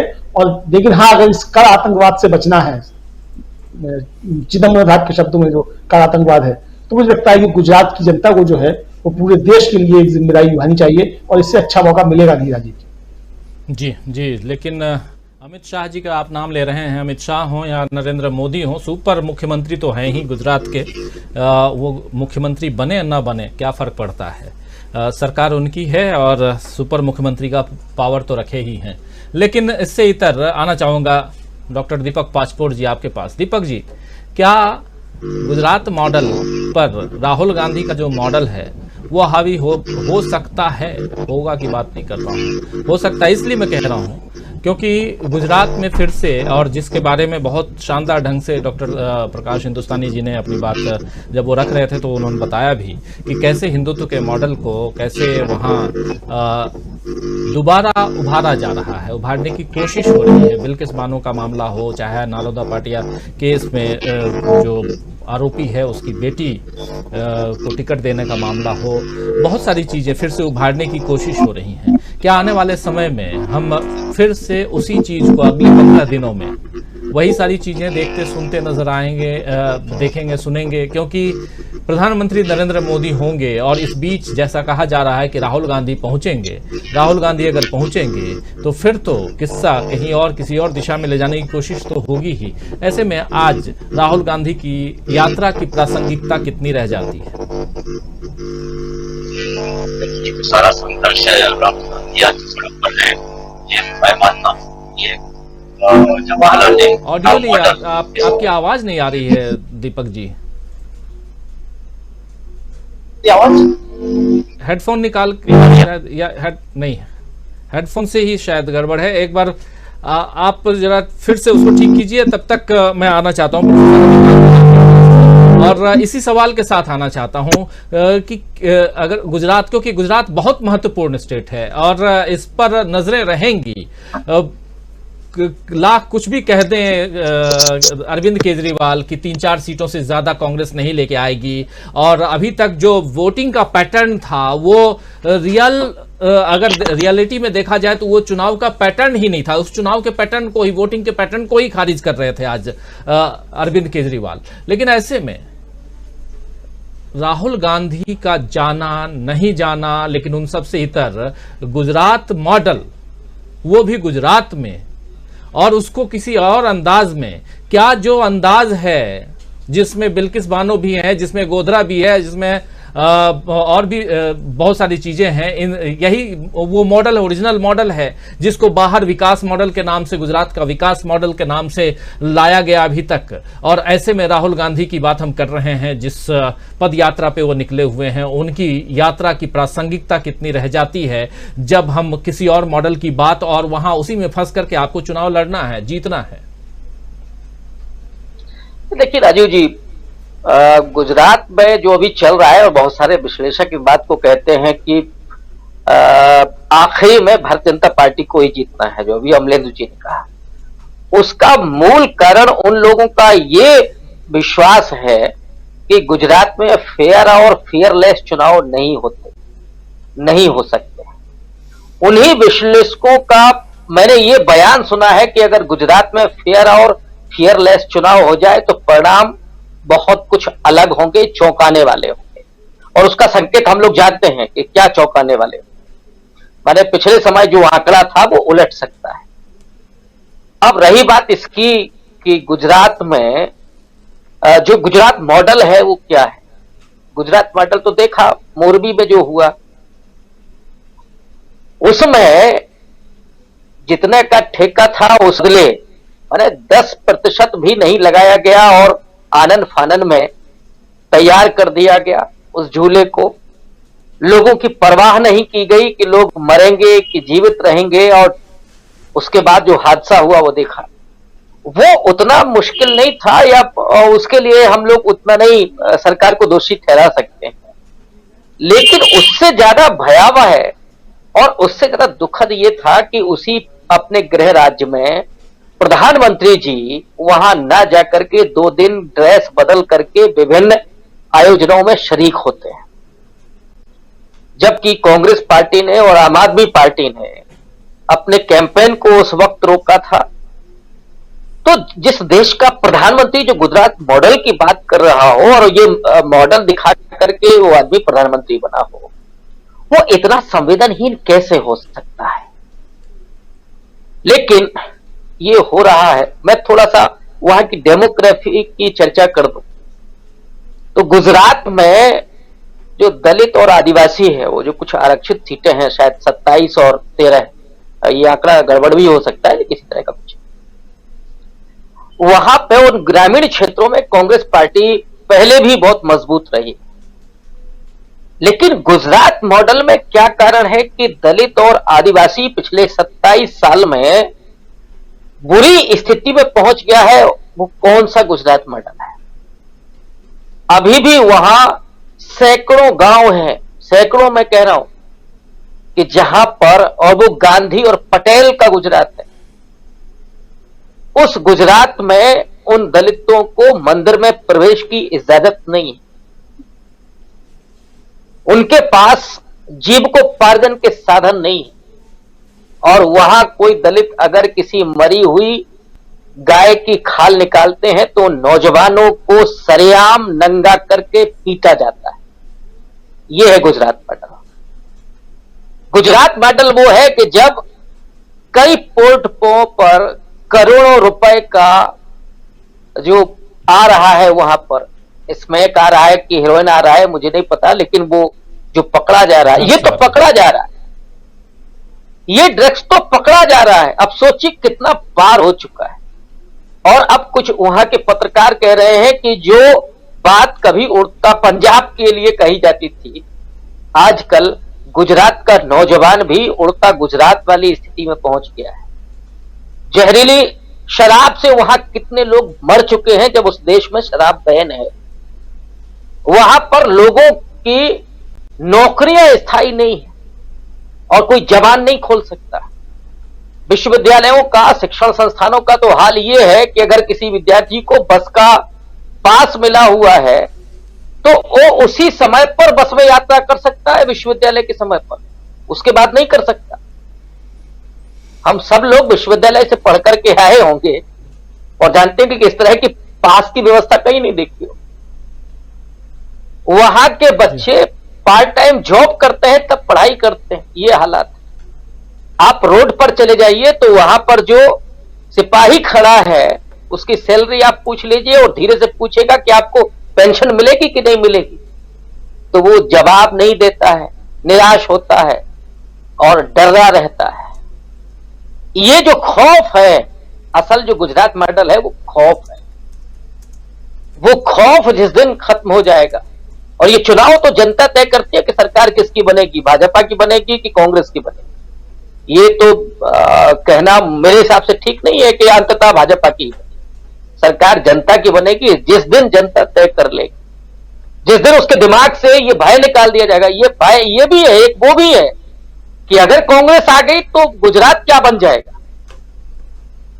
वो कभी जो कहा जाता है कि ये मुख्यमंत्री होंगे, वो मुख्यमंत्री होंगे, तो जो मुसलमानों को लेकर के जो डर पैदा किया जाता है, अब जो पीढ़ी है जो गोधरा दंगों के बाद तो 20 साल की हो रही होगी, उसमें उतनी सांप्रदायिकता नहीं हो, तो जाहिर है कि अब वो रुझान भी खत्म हो रहा है कि जहां आप ध्रुवीकरण कर लेते हैं। और कब तक लोग उस डर में जिएंगे? और परिस्थितियां, बेरोजगारी और ये सारी तो है ही, महंगाई चरम पर है। ऐसे हालातों में जाहिर तौर पर, और जो दिख रहा है, और विद्रोह तभी होता है जब केंद्रीय नेतृत्व कमजोर होता है। अब मोदी जी महामानव हैं, उनको बना दिया गया है, तो इसका मतलब ये थोड़ी ना है कि अब और बड़े महामानव बनते चले जाएंगे, कभी वो कमजोर होंगे ही नहीं। हिमाचल में तो एक विधायक ने कह दिया नहीं मोदी जी ये नहीं होगा। ये हिम्मत थी किसी में पहले? आज वो कह रहे। कई लोगों ने छोड़ दिया कि हम टिकट नहीं लेंगे, कुछ निर्दलीय चुनाव लड़ रहे हैं।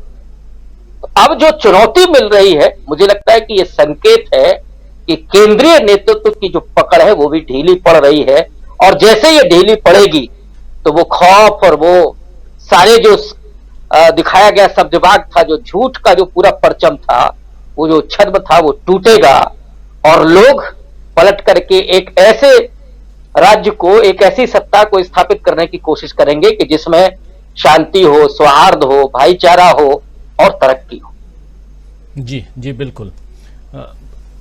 दीपक जी आवाज आ रही है हमारी? दीपक जी हमारी आवाज आ रही है? आवाज आ रही है मुझे जी, आवाज आ रही है, थोड़ी कम है क्योंकि स्पीकर मैंने निकाल दिया। रखिए, थोड़ा जोर से बोलिए तो मुझे सुनाई देगा।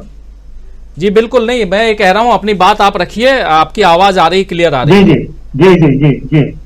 हो सकता है मेरी आवाज थोड़ी बहुत शार्प ना है क्योंकि मैं बिना स्पीकर के बोल रहा हूँ। असली बात यह है कि मुझे ऐसा लगता है कि राहुल गांधी का जो सारा संघर्ष है वो गुजरात मॉडल बनाम नेहरू मॉडल ही है। गुजरात मॉडल को अगर हम 3 स्तरों पर हम उसको एग्जामिन करें, उसका परीक्षण करें, सामाजिक मॉडल, राजनीतिक मॉडल और आर्थिक मॉडल। सामाजिक मॉडल यह है कि सामाजिक ताना बाना पूरी तरीके से तोड़ दिया जाए। आर्थिक मॉडल यह है कि पूंजीवाद जो है उसके जरिए उनका विकास का सपना है। उसमें यह है, जिस तरीके से गांधी ने कहा था कि सर्वोदय का उनके पास विचार था, इसके विपरीत जो पूंजीवाद है वो तो ये कहता है कि कुछ लोगों को अमीर करो और उनके खाने पीने की थाली से जो रिस्क नीचे गिरेगा, जो जूठन गिरेगी, उससे सारा समाज जो है वो थोड़ा बहुत कुछ अपना पेट भर सकेगा। तीसरा है राजनीतिक मॉडल। राजनीतिक मॉडल क्या है वो भी हम देख रहे हैं कि किस तरीके से बाकी सभी को बदनाम करके, हर तरह से समाज में तनाव पैदा करके, जिस तरीके से बाकी नेहरू जी ने सोचा था कि समानता होनी चाहिए, उस समानता को वो नहीं मानते, धर्मनिरपेक्षता होनी चाहिए उसको वो नहीं मानते। तो इस तरीके से राहुल गांधी आज जो उतरे हैं सड़क पर, वो मुझे लगता है कि वो नेहरू मॉडल को ही पुनर्स्थापित करने के लिए निकले हैं। तो ये वहां पर अब पहली परीक्षा तो गुजरात के इस चुनाव में ही होगी कि किस तरीके से कौन सा मॉडल जीतता है या कौन सा मॉडल हारता है। हाँ, ये बात जरूर है कि पिछले कुछ समय से कांग्रेस की ताकत बढ़ी है, राहुल गांधी की भी ताकत बढ़ी है, लेकिन एक बात हमें इस बात को जरूर हमको ध्यान में रखना चाहिए कि गुजरात मॉडल को उन्होंने प्रतिनिधि मॉडल बनाकर सामने रखा है, तो बहुत आसानी से गुजरात को वो अपने हाथ से नहीं जाने देंगे, ये बात तो तय है। अगर कोई ये सोच रहा होगा कि कांग्रेस कोई केक वॉक करेगी, हालांकि ऐसा कोई नहीं मानता कि केक वॉक तो छोड़िए, अच्छी खासी मशक्कत करनी पड़ेगी। क्योंकि आप ये जानिए कि अगर गुजरात में बीजेपी हार जाएगी तो भूचाल आ जाएगा, भूचाल। वो बाहर आए या ना आए, भारतीय जनता पार्टी के अंदर ही आएगा। और किसी भी तरीके से अदानी हो, अंबानी हो, जिन्होंने इस जोड़ी को प्रमोट किया है, इस गुजरात मॉडल को प्रमोट किया है, ये सारा का सारा धन, पूरा का पूरा पैसा ये झोंक दिया जाएगा। और आप एक चीज जानते हैं, जो भी यहाँ से लोग, गुजरात बहुत ही मनी माइंडेड एक राज्य है। क्या मेरी आवाज आपको आ रही है राजीव जी? बिल्कुल आ रही जी। तो गुजरात मॉडल जो है, इसका एक बहुत छोटा सा उदाहरण ये बताया जाता है, उससे आपको पता चल जाएगा कि एक बार एक परिवार ट्रेन से यात्रा कर रहा था, उसको रात को लग रहा था कि पता नहीं गुजरात हम आ गए नहीं आ गए, स्टेशन आ गया या नहीं आया। तो अलग अलग रात को उठ के पूछते थे प्लेटफॉर्म पे घूमने वालों से कि भाई गुजरात आ गया क्या, गुजरात आ गया क्या। आखिर में एक जगह लगभग 12-1 बजे एक जगह ट्रेन रुकी वहां पर। उस आदमी ने फिर खिड़की से झांक के एक 12 साल के लड़के को पूछा कि भाई गुजरात आ गया है क्या। तो उसने बोला कि 25 रुपए दो तो बताऊंगा। उसने कहा उतर जाओ, गुजरात आ गया है। तो गुजरात जो है, आप ये जान लीजिए कि तमाम तरह की संवेदनहीनता जो है वो पैसे के पीछे। मैं ये नहीं कह रहा हूं कि हर गुजराती वहां का होगा, क्योंकि अल्टीमेटली गुजरात से ही हमारे महात्मा गांधी भी आते हैं, लेकिन गुजरात में शोषण वाली जो पूंजीवादी व्यवस्था है वो इतनी निर्मम हो चुकी है राजीव जी, कि वो समाज के सभी क्षेत्रों में फैल गई है। क्या आप मान सकते हैं पूरे भारत में ऐसा कोई व्यक्ति होगा, ऐसा कोई गैंग होगा या ऐसा कोई राज होगा कि जो महिला के साथ बलात्कार करे, उसके पेट के बच्चे को फाड़ के निकाल दे? आप सोचिए कि कितनी निर्दयता, ये कहां से आई? ये उसी गांधी के प्रदेश की देन है, हम सोच भी नहीं सकते। तो हमको ये मान के चलना पड़ेगा। खैर, हमें कोई इससे मतलब नहीं है कि कांग्रेस अपने तरीके से उसको डील करे, अपने तरीके से चुनाव जीते, लेकिन गुजरात को इतने आसानी से मोदी और शाह नहीं जाने देंगे, मैं फिर से कह रहा हूं। और जहां तक राहुल गांधी की ये एक मतलब शेक्सपियर ने जो बहुत सारे फ्रेजेस दिए, उसमें एक ये भी है, टू बी और नॉट टू बी। ये बहुत बड़ा यक्ष प्रश्न है कांग्रेस के सामने कि वहां पर राहुल गांधी को जाना चाहिए या नहीं जाना चाहिए। अभी आप देखिए कि कुछ मीडिया ने ये बात फैलानी शुरू कर दी है कि अगर वहां पर बीजेपी जीत जाती है तो यह जो राहुल गांधी का जो करिश्मा जो बन रहा है, यह करिश्मा धराशायी हो सकता है, भारत जोड़ो यात्रा जो है फीकी हो सकती है। तो यह अब कांग्रेस को सोचना होगा कि अगर राहुल गांधी जाते हैं, किस तरीके से वहां चुनाव लड़ते हैं और किस तरीके से वो चुनाव को प्रमोट करते हैं। मुझे ऐसा लग रहा था कि यह जो पूरी की पूरी भारत जोड़ो यात्रा है, इस दौरान एक तरह से राजनीति, चुनावी राजनीति के प्रति निर्लिप्तता का भाव होगा शायद राहुल गांधी में। लेकिन अल्टीमेटली अब वो अध्यक्ष तो है नहीं, अगर अध्यक्ष को लगता है कि उन्हें भेजा जाए तो शायद भेजेंगे और वो जाएंगे भी, अगर ऐसा उन्हें आदेश मिला या हाईकमान ने कहा कि आप गुजरात भी जाइए। लेकिन इसमें सवाल ये भी है कि अगर वो नहीं जाते तो भी यह बात फैलाई जाएगी। तो कुल जमा एक टू बी और नॉट टू बी, करें या ना करें का प्रश्न तो यहाँ पर है ही। कुल जमा इसका भारत जोड़ो यात्रा का प्रभाव गुजरात पर पड़ेगा, ये ठीक है, कितना पड़ेगा देखने वाली बात है। और क्या भारतीय जनता पार्टी इतने आसानी से मोदी और शाह को पराजित होते देखेगी या नहीं, क्योंकि गुजरात के सामने सबसे बड़ी चीज ये है उनका गौरव कि हमारे जो दो लोग हैं वो प्रधानमंत्री और गृह मंत्री हैं, तो उसके लिए गुजरात के लोग भी किसी भी हद तक जा सकते हैं, ऐसा मेरा ख्याल है। राजू जी, मैं सोचता हूं कि मेरी आवाज शायद ठीक ठाक आप तक बिल्कुल बिल्कुल आपकी आवाज ठीक आ रही थी और आपकी पूरी बात हम सुन रहे थे। लेकिन टू बी और नॉट टू बी, अगर गुजरात नहीं जाते हैं और तब गुजरात कांग्रेस नहीं जीत पाती है तब क्या, और जीत जाती है तब क्या। लेकिन अगर गुजरात नहीं गए या गए और कांग्रेस गुजरात नहीं जीतती है लेकिन हिमाचल जीत जाती है तो फिर क्या कहेंगे? इस सवाल के साथ आना चाहता हूं जल्दी जल्दी। अब चाहूंगा हमारे तीनों साथी, मीनू जी आपके पास सबसे पहले, फिर धनंजय जी, फिर डॉक्टर प्रकाश हिंदुस्तानी जी, आप तीनों के पास इसी सवाल के साथ कि अगर कांग्रेस हिमाचल जीत जाती है, गुजरात नहीं जीत पाती है, राहुल गांधी नहीं गए, तब फिर क्या असर पड़ेगा? देखिए, कांग्रेस के ऊपर तो बहुत अच्छा असर पड़ेगा अगर हिमाचल जीत जाती है। गुजरात के बारे में तो सभी की, जिसको कहते हैं people are keeping their fingers crossed, अभी कुछ ऐसा नहीं है कि भाई हम गुजरात जीत ही जाएंगे, कि कांग्रेस ये नहीं कह रहे हैं कि हम गुजरात जीतेंगे, लेकिन हाँ ताकत लगाई जा रही है। लेकिन अगर हिमाचल आ जाता है कांग्रेस की झोली में तो एक बहुत बड़ा अचीवमेंट होगा डेफिनेटली ये। और अभी जैसे बात आ रही थी कि भाई केजरीवाल की बात आई, उन्होंने कहा कि भाई 5 सीटें जीतेगी कांग्रेस पार्टी ज्यादा से ज्यादा। तो केजरीवाल किसी मुंगेरीलाल के हसीन सपने देख रहे हैं। देखिए, कांग्रेस का गुजरात में 35 से लेकर 42% तक का वोट शेयर हमेशा रहा है, उसके बीच में स्विंग करता रहा है। और 2002 में जब मोदी जी के समय में जब ध्रुवीकरण पीक पर था, उस वक्त भी कांग्रेस ने 51 सीटें जीती थी 182 सीटों में से। तो अभी कितनी, अब तो ऐसी स्थिति नहीं है इस वक्त, तो बल्कि एंटी इनकम्बेंसी है वहां पे। वर्तमान सरकार के प्रति लोगों की नाराजगी है, रूरल एरियाज में ज्यादा है, शहरी इलाकों में कम है। तो कितनी सीटें कम हो जाएंगी कांग्रेस की? तो इतना ऐसा कुछ नहीं है कि सारा वोट जो है आपकी झोली में चला जाएगा, आपकी झोली में नहीं जाने वाला है। आपको मालूम ही होगा कि आप पार्टी की एक बहुत बड़ी टीम दिल्ली चली गई है लौटकर, विधायक जो उन्होंने वहां लगा रखे थे बिहार में, वो सब एमसीडी के चुनावों की वजह से दिल्ली चले गए हैं। तो वहां पे खाली हो गया है, उनका चुनाव प्रचार बहुत हल्का पड़ गया है केजरीवाल का या आम आदमी पार्टी का। तो ऐसा नहीं है, मैं ये कहती हूँ कि कांग्रेस, ऐसा नहीं है कि वहां कोई कांग्रेस सरकार बनाने जा रही है या सत्ता परिवर्तन तुरंत हो जाएगा। जो बार बार कहा जा रहा है कि नहीं होगा, वो जाने नहीं देंगे अपने हाथ से, लेकिन सीटें जरूर कम होंगी। ये जो धनंजय जी की बात से मैं भी सहमत हूं।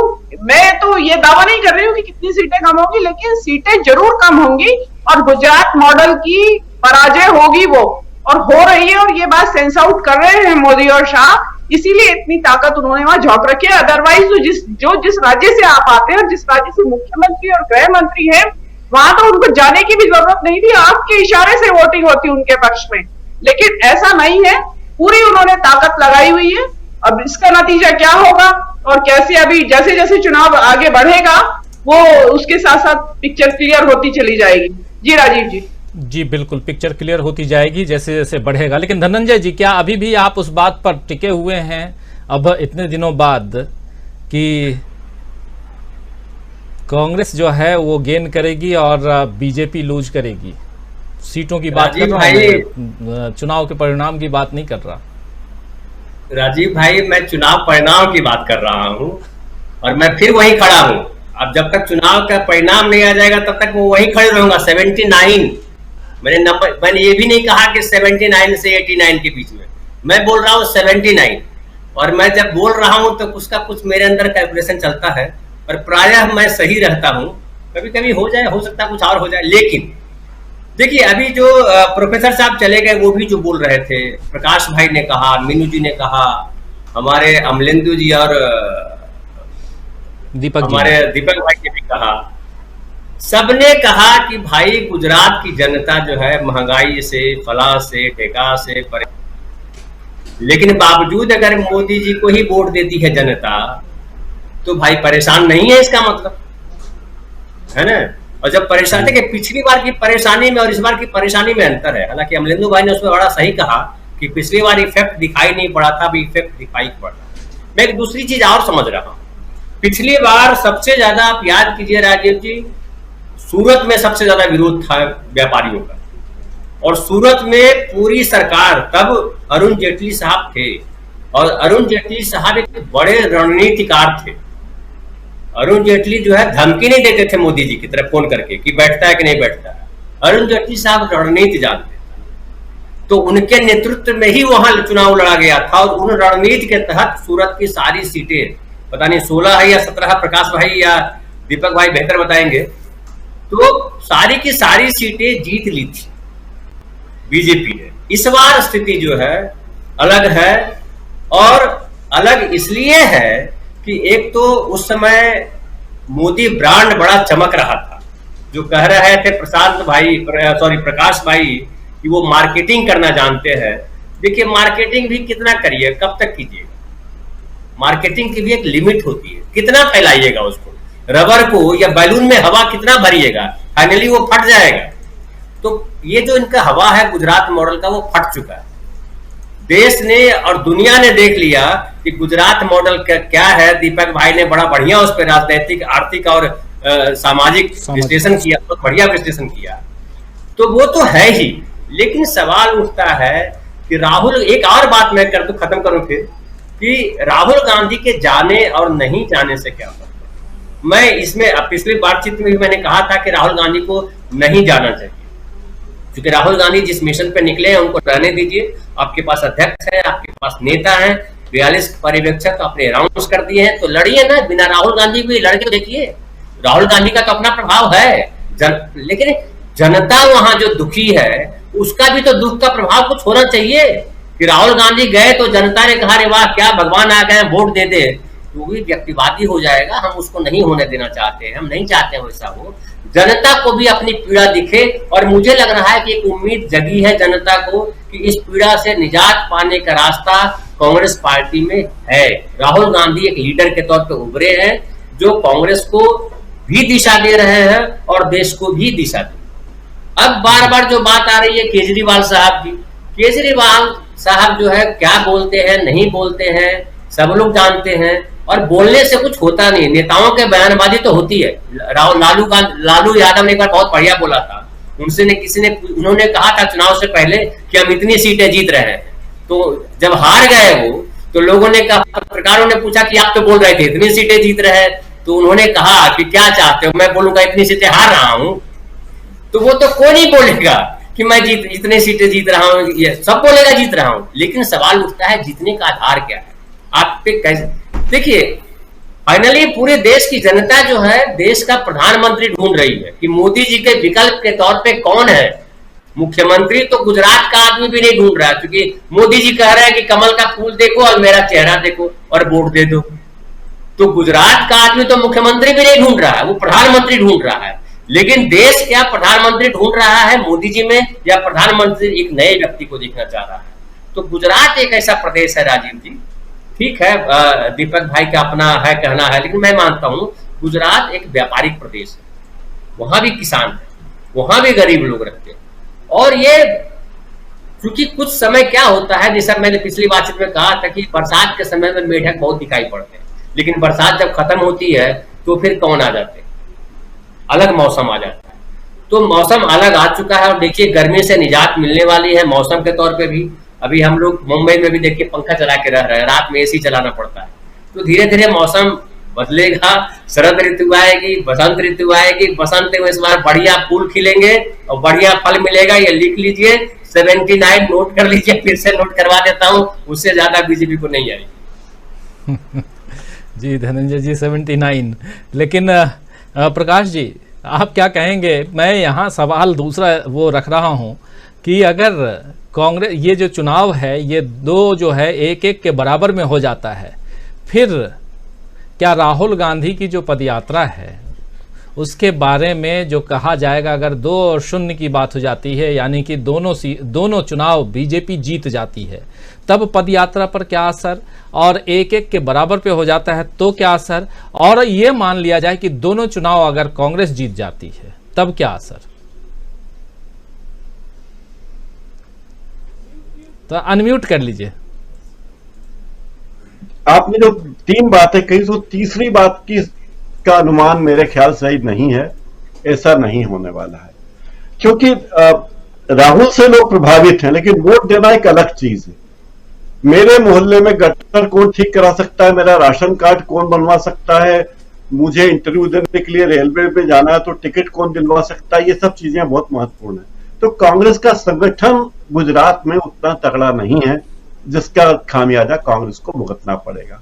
जहां तक दीपक जी ने बड़ी जोरदार बात कही गुजरात मॉडल क्या है, तो गुजरात मॉडल तुमने मोरबी में देखा। पुल नगर निगम का था, मरे कस्बे के लोग, ठेका दे दिया कंपनी को, सजा मिली वॉचमैन को, टूटा पुल लेकिन रिनोवेशन कर दिया अस्पताल का, और फोटो छप गया प्रधानमंत्री का। तो ये है गुजरात मॉडल की, तो मरता कोई है और फोटो किसी का छप जाता है, टूटा पुल रिनोवेशन अस्पताल का हो रहा है। तो ये गुजरात मॉडल है। लेकिन दुखद है जो देश में चल रहा है उसमें मुझे लगता है कि हाँ, अभी हमारे कुछ साथी बात कर रहे थे राहुल गांधी और जवाहरलाल नेहरू की बात है। तो जवाहरलाल नेहरू का कद तो इतना बड़ा था कि देश का कोई नेता उतना बड़ा अभी देश में हुआ नहीं गांधी जी के अलावा, जिन्हें 11 बार नोबेल शांति पुरस्कार के लिए सम्मानित प्रस्तावित किया गया, नॉमिनेट किया गया, 4 बार जिनकी हत्या की कोशिश की गई, वे बच गए 4 बार, और इतने झंझावतों के बाद भी लोग जानते थे। और जिन्होंने अपना करियर, राजनीतिक करियर नगर पालिका के अध्यक्ष से शुरू किया था, मतलब प्रशासन की पहुंच उन्हें थी, 9 बार जेलों में रहे, 10 साल से ज्यादा जेल में रहे। तो अभी राहुल गांधी को बहुत आगे चलना है, बहुत मेहनत करनी है। जवाहरलाल नेहरू तक पहुंचना तो किसी के लिए संभव नहीं है मुझे लगता है, लेकिन उनके नक्शे कदम पर चल रहे हैं, ये अच्छी बात है। गुजरात मॉडल है। दोनों ही राज्यों को लेकर मैं बहुत आशावादी नहीं हूं। मैं पत्रकार की तरह सोचता हूं, मुझे लगता है कि मैं कांग्रेस का कार्यकर्ता होता तो सोचता कि राहुल गांधी जाएंगे चमत्कार हो जाएगा, ऐसा मुझे लगता नहीं है, क्योंकि कोई चमत्कार होने वाला नहीं है। कांग्रेस का संगठन मृत प्राय है। खड़गे जी अध्यक्ष हैं, लेकिन उनकी कोई सुनता नहीं है। मध्य प्रदेश में कमलनाथ नहीं सुनते हैं, कमलनाथ को बोलते हैं दिल्ली आ जाओ, बोलते नहीं आना, मैं मध्य प्रदेश में रहूंगा। दिग्विजय सिंह को बोलते अध्यक्ष बन जाओ, तो कमलनाथ बनने नहीं देते, मुकुल वासनिक बनने नहीं देते। यही हाल राजस्थान का है। तो कांग्रेस संगठन की जो दुर्दशा है उसे सुधारे बिना राहुल गांधी कुछ कर नहीं पाएंगे। राजीव जी, बहुत बड़ी बात, और ये कांग्रेस को समझने की जरूरत है कि आखिर जो अंदर खाने में जो कांग्रेस संगठन को मजबूत करने की जो कोशिश होनी चाहिए वो कोशिश क्या अब आने वाले समय में दिखाई देगी। और सबसे बड़ी बात ये कि सामने चुनाव है, और उसमें से एक चुनाव तो निकल चुका है हिमाचल प्रदेश का, जहां से कांग्रेस के लिए खबरें, कांग्रेस के लोग कह रहे हैं खबरें अच्छी आ रही हैं, लेकिन गुजरात में क्या अच्छी खबरों की उम्मीद की जा सकती है कांग्रेस की तरफ से, ये देखना होगा। इसलिए जैसा डॉक्टर प्रकाश हिंदुस्तानी जी कह रहे हैं कि संगठन के स्तर पर, कार्यकर्ताओं के स्तर पर कांग्रेस जिस मजबूती के साथ कांग्रेस को लड़ना चाहिए उस मजबूती के साथ शायद नहीं लड़ रही है। तो अभी भी समय है, आज 14 तारीख है और 1 तारीख को यानी 1 दिसंबर को पहला, वहां 2 फेज में मतदान है और पहले फेज का मतदान है। इससे पहले बहुत कुछ किया जा सकता है, ऐसा नहीं है कि नहीं हो सकता है। मतदाताओं का जो मन है वो आखिरी समय में जब आप घर से बाहर निकलते बदलते हैं और मतपेटी के पास यानी ईवीएम पे जब उंगली दबाने जाते हैं उस समय तक भी बदल जाता है। तो बदलते देर नहीं लगता और वो आप बदल सकते हैं अगर कांग्रेस चाह ले तो। उसमें राहुल गांधी के जाने से क्या करिश्मा होगा, अगर वो जाते हैं तब टू बी और नॉट टू बी की बात कर ही रहे थे हमारे साथी डॉक्टर दीपक पासपोर्ट जी। तो अगर राहुल गांधी जाते हैं तब, नहीं जाते हैं तब, और नहीं गए अगर, तो कांग्रेस वहां कितनी मोबिलाइज होती है, कितना वहां सक्रिय रहती है और उसके बाद क्या कुछ परिणाम में इसको परिवर्तित करती है, ये देखना दिलचस्प होगा। और साथ साथ जो आंकड़े बार बार इतने तमाम बातों के बीच हमारे एक साथी हैं जो लगातार 79 की बात कर रहे हैं कि 79 सीट लिखकर रख लीजिए, वो हैं धनंजय कुमार जी, और हम लिखकर रखे हुए हैं धनंजय जी। बिल्कुल 79 सीट दोस्तों कांग्रेस के लिए नहीं बल्कि बीजेपी के लिए कह रहे हैं धनंजय जी। तो चलिए इस बात को भी ज्यादा आगे बढ़ने की जरूरत नहीं पड़ेगी। 8 तारीख को हम रिजल्ट हमारे सामने होगा और तब तक बहुत सारी उम्मीदें, बहुत सारी बातें, बहुत सारे कयास सब हम सबके बीच में होंगे और उस पर चर्चा हम करते रहेंगे। आज 133वीं जयंती है भारत के पहले प्रधानमंत्री पंडित जवाहरलाल नेहरू की, और नेहरू जी की किताब डिस्कवरी ऑफ इंडिया की 600 प्रतियां, 600 कॉपी आज भारत यात्रियों के बीच बांटी गई है। और उसके साथ साथ जब वो किताब भारत यात्री और कांग्रेस के कार्यकर्ता पढ़ रहे होंगे तो साथ साथ वो भारत की खोज पर भी निकले हुए हैं और उसकी चर्चा जरूर करेंगे कि हाँ, किस भारत को हमने खो दिया और किस भारत को हम पा रहे हैं। और इस दौरान इतना तो तय है और ये शुक्रगुजार हूं, मैं पर्सनली कहूंगा कि इस भारत यात्रा में जुड़े हुए लोगों और वहां से विजुअल्स जो आ रहे हैं उनको, कि कई बहुत सारी ऐसी तस्वीरें आ रही हैं जो सचमुच खो गई थी। जो प्यार, स्नेह, सद्भाव, सामाजिक संरचना, इन सब की जो तस्वीरें थी वो खो गई थी, वो तस्वीरें आ रही हैं। देखकर सुकून मिलता है, अच्छा लगता है।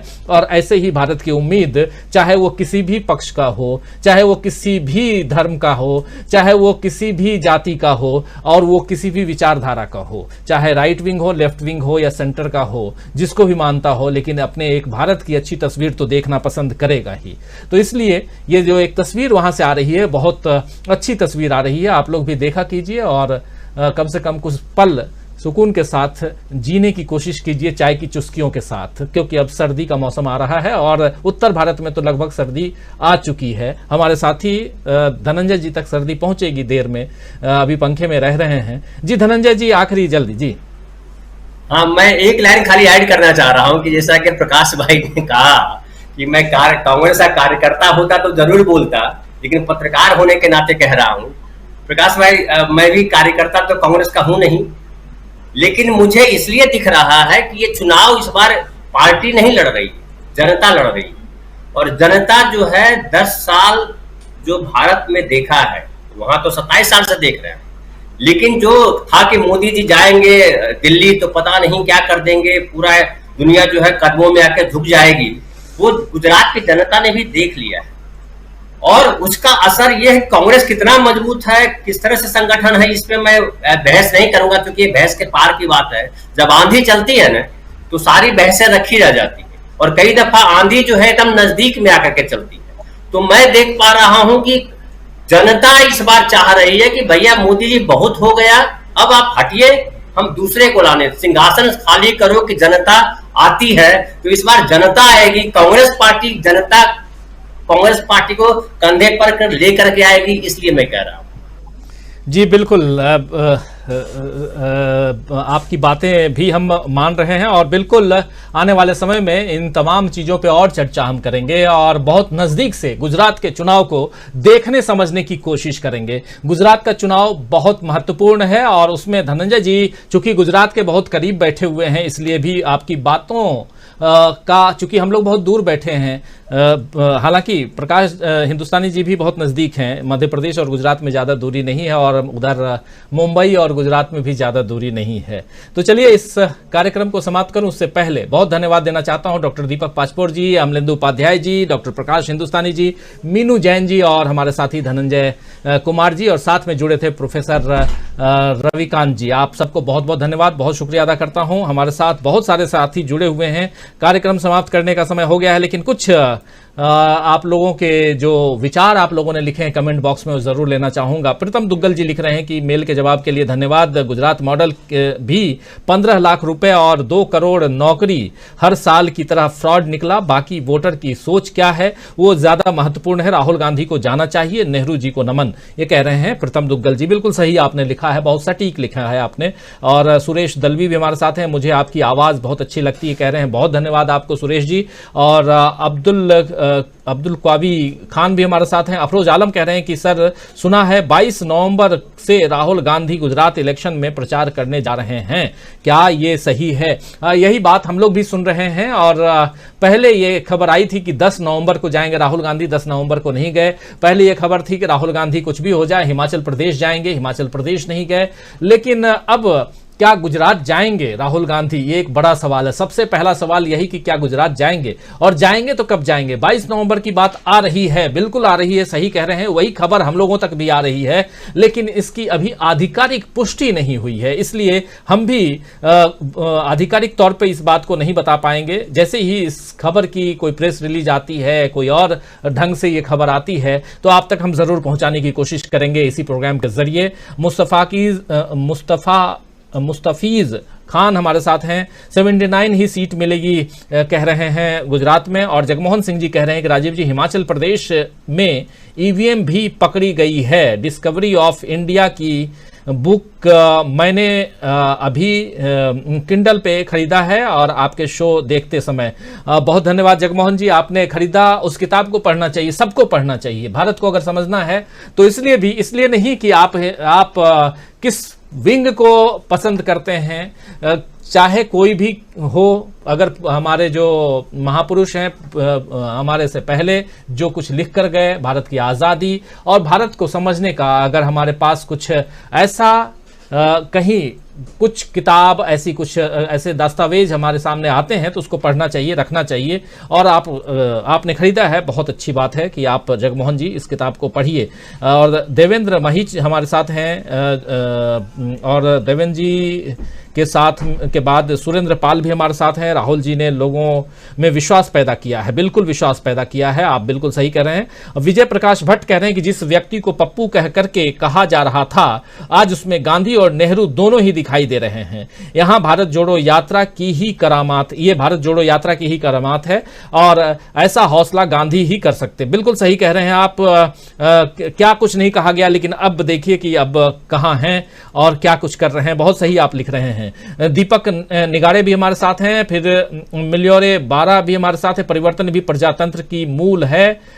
मोदी जी कोई चमत्कारी नहीं है, 8 सालों का अनुभव कहता है। सलीम सराना का कहना है कि राहुल गांधी को किसी भी चुनाव कैंपेन का हिस्सा नहीं बनना चाहिए, अन्यथा यात्रा की मेहनत पर पानी फेर दिया जाएगा नफरती चिंटुओं द्वारा। और गोपाल कृष्णन नायर का कहना है what subject this did doctorate.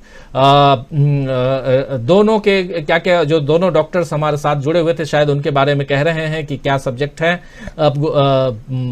इन लोगों ने पत्रकारिता में जर्नलिज्म में इन लोगों ने डॉक्टरेट की उपाधि प्राप्त की है, गोपाल कृष्ण नायर जी। और हसन राजा हैं, कह रहे हैं डीबी लाइव जिंदाबाद, आपको भी धन्यवाद। और प्रदीप दास हैं, कह रहे हैं कि पीएम मोदी जी गाली उन्हीं को हजम होता है जिनका कर्म घटिया होता है। और अब्दुल गफार हैं जो कह रहे हैं कि Rahul Gandhi should not visit Gujarat. देखिए बहुत लोग हैं जो कह रहे हैं कि राहुल गांधी को नहीं जाना चाहिए, तो ऐसे भी। और अमित घोगरकर कह रहे हैं राहुल गांधी की भारत जोड़ो यात्रा के बारे में गोदी मीडिया कवरेज नहीं दे रही है। और देवकरण मीना का कहना है लोगों को अब झूठ क्यों पसंद है। और कॉमन इंडियन कह रहे हैं कि business should not dictate politics but politics should dictate to business. First is Gujarat model but second is the sustainable model. Sustainable model जो है वो ज़्यादा इंपॉर्टेंट है। और बहुत सही लिख रहे हैं कॉमन इंडियन आप। और माइस्ट्रो प्रो गेम्स भी हमारे साथ हैं, गेमर्स बीजेपी का झूठ जनता जान चुकी है। और Ramesh Chandra good bye good night लिख रहे हैं। और ऐसे ही बहुत सारे साथी जिनका अब मैं कमेंट नहीं ले पा रहा हूं, लेकिन इस कार्यक्रम को क्योंकि समाप्त करना है, अब लगभग 8:45 बजने जा रहा है। आप सबसे विदा लेता हूं। बहुत बहुत धन्यवाद कि आप लोग जुड़े रहे, इस कार्यक्रम की शोभा आपने बढ़ाई। और कल शाम 7 बजे फिर हाजिर होऊंगा, तब तक देखते रहिए टीवी लाइव। नमस्कार, गुड नाइट, शुभ रात्रि, शब खैर।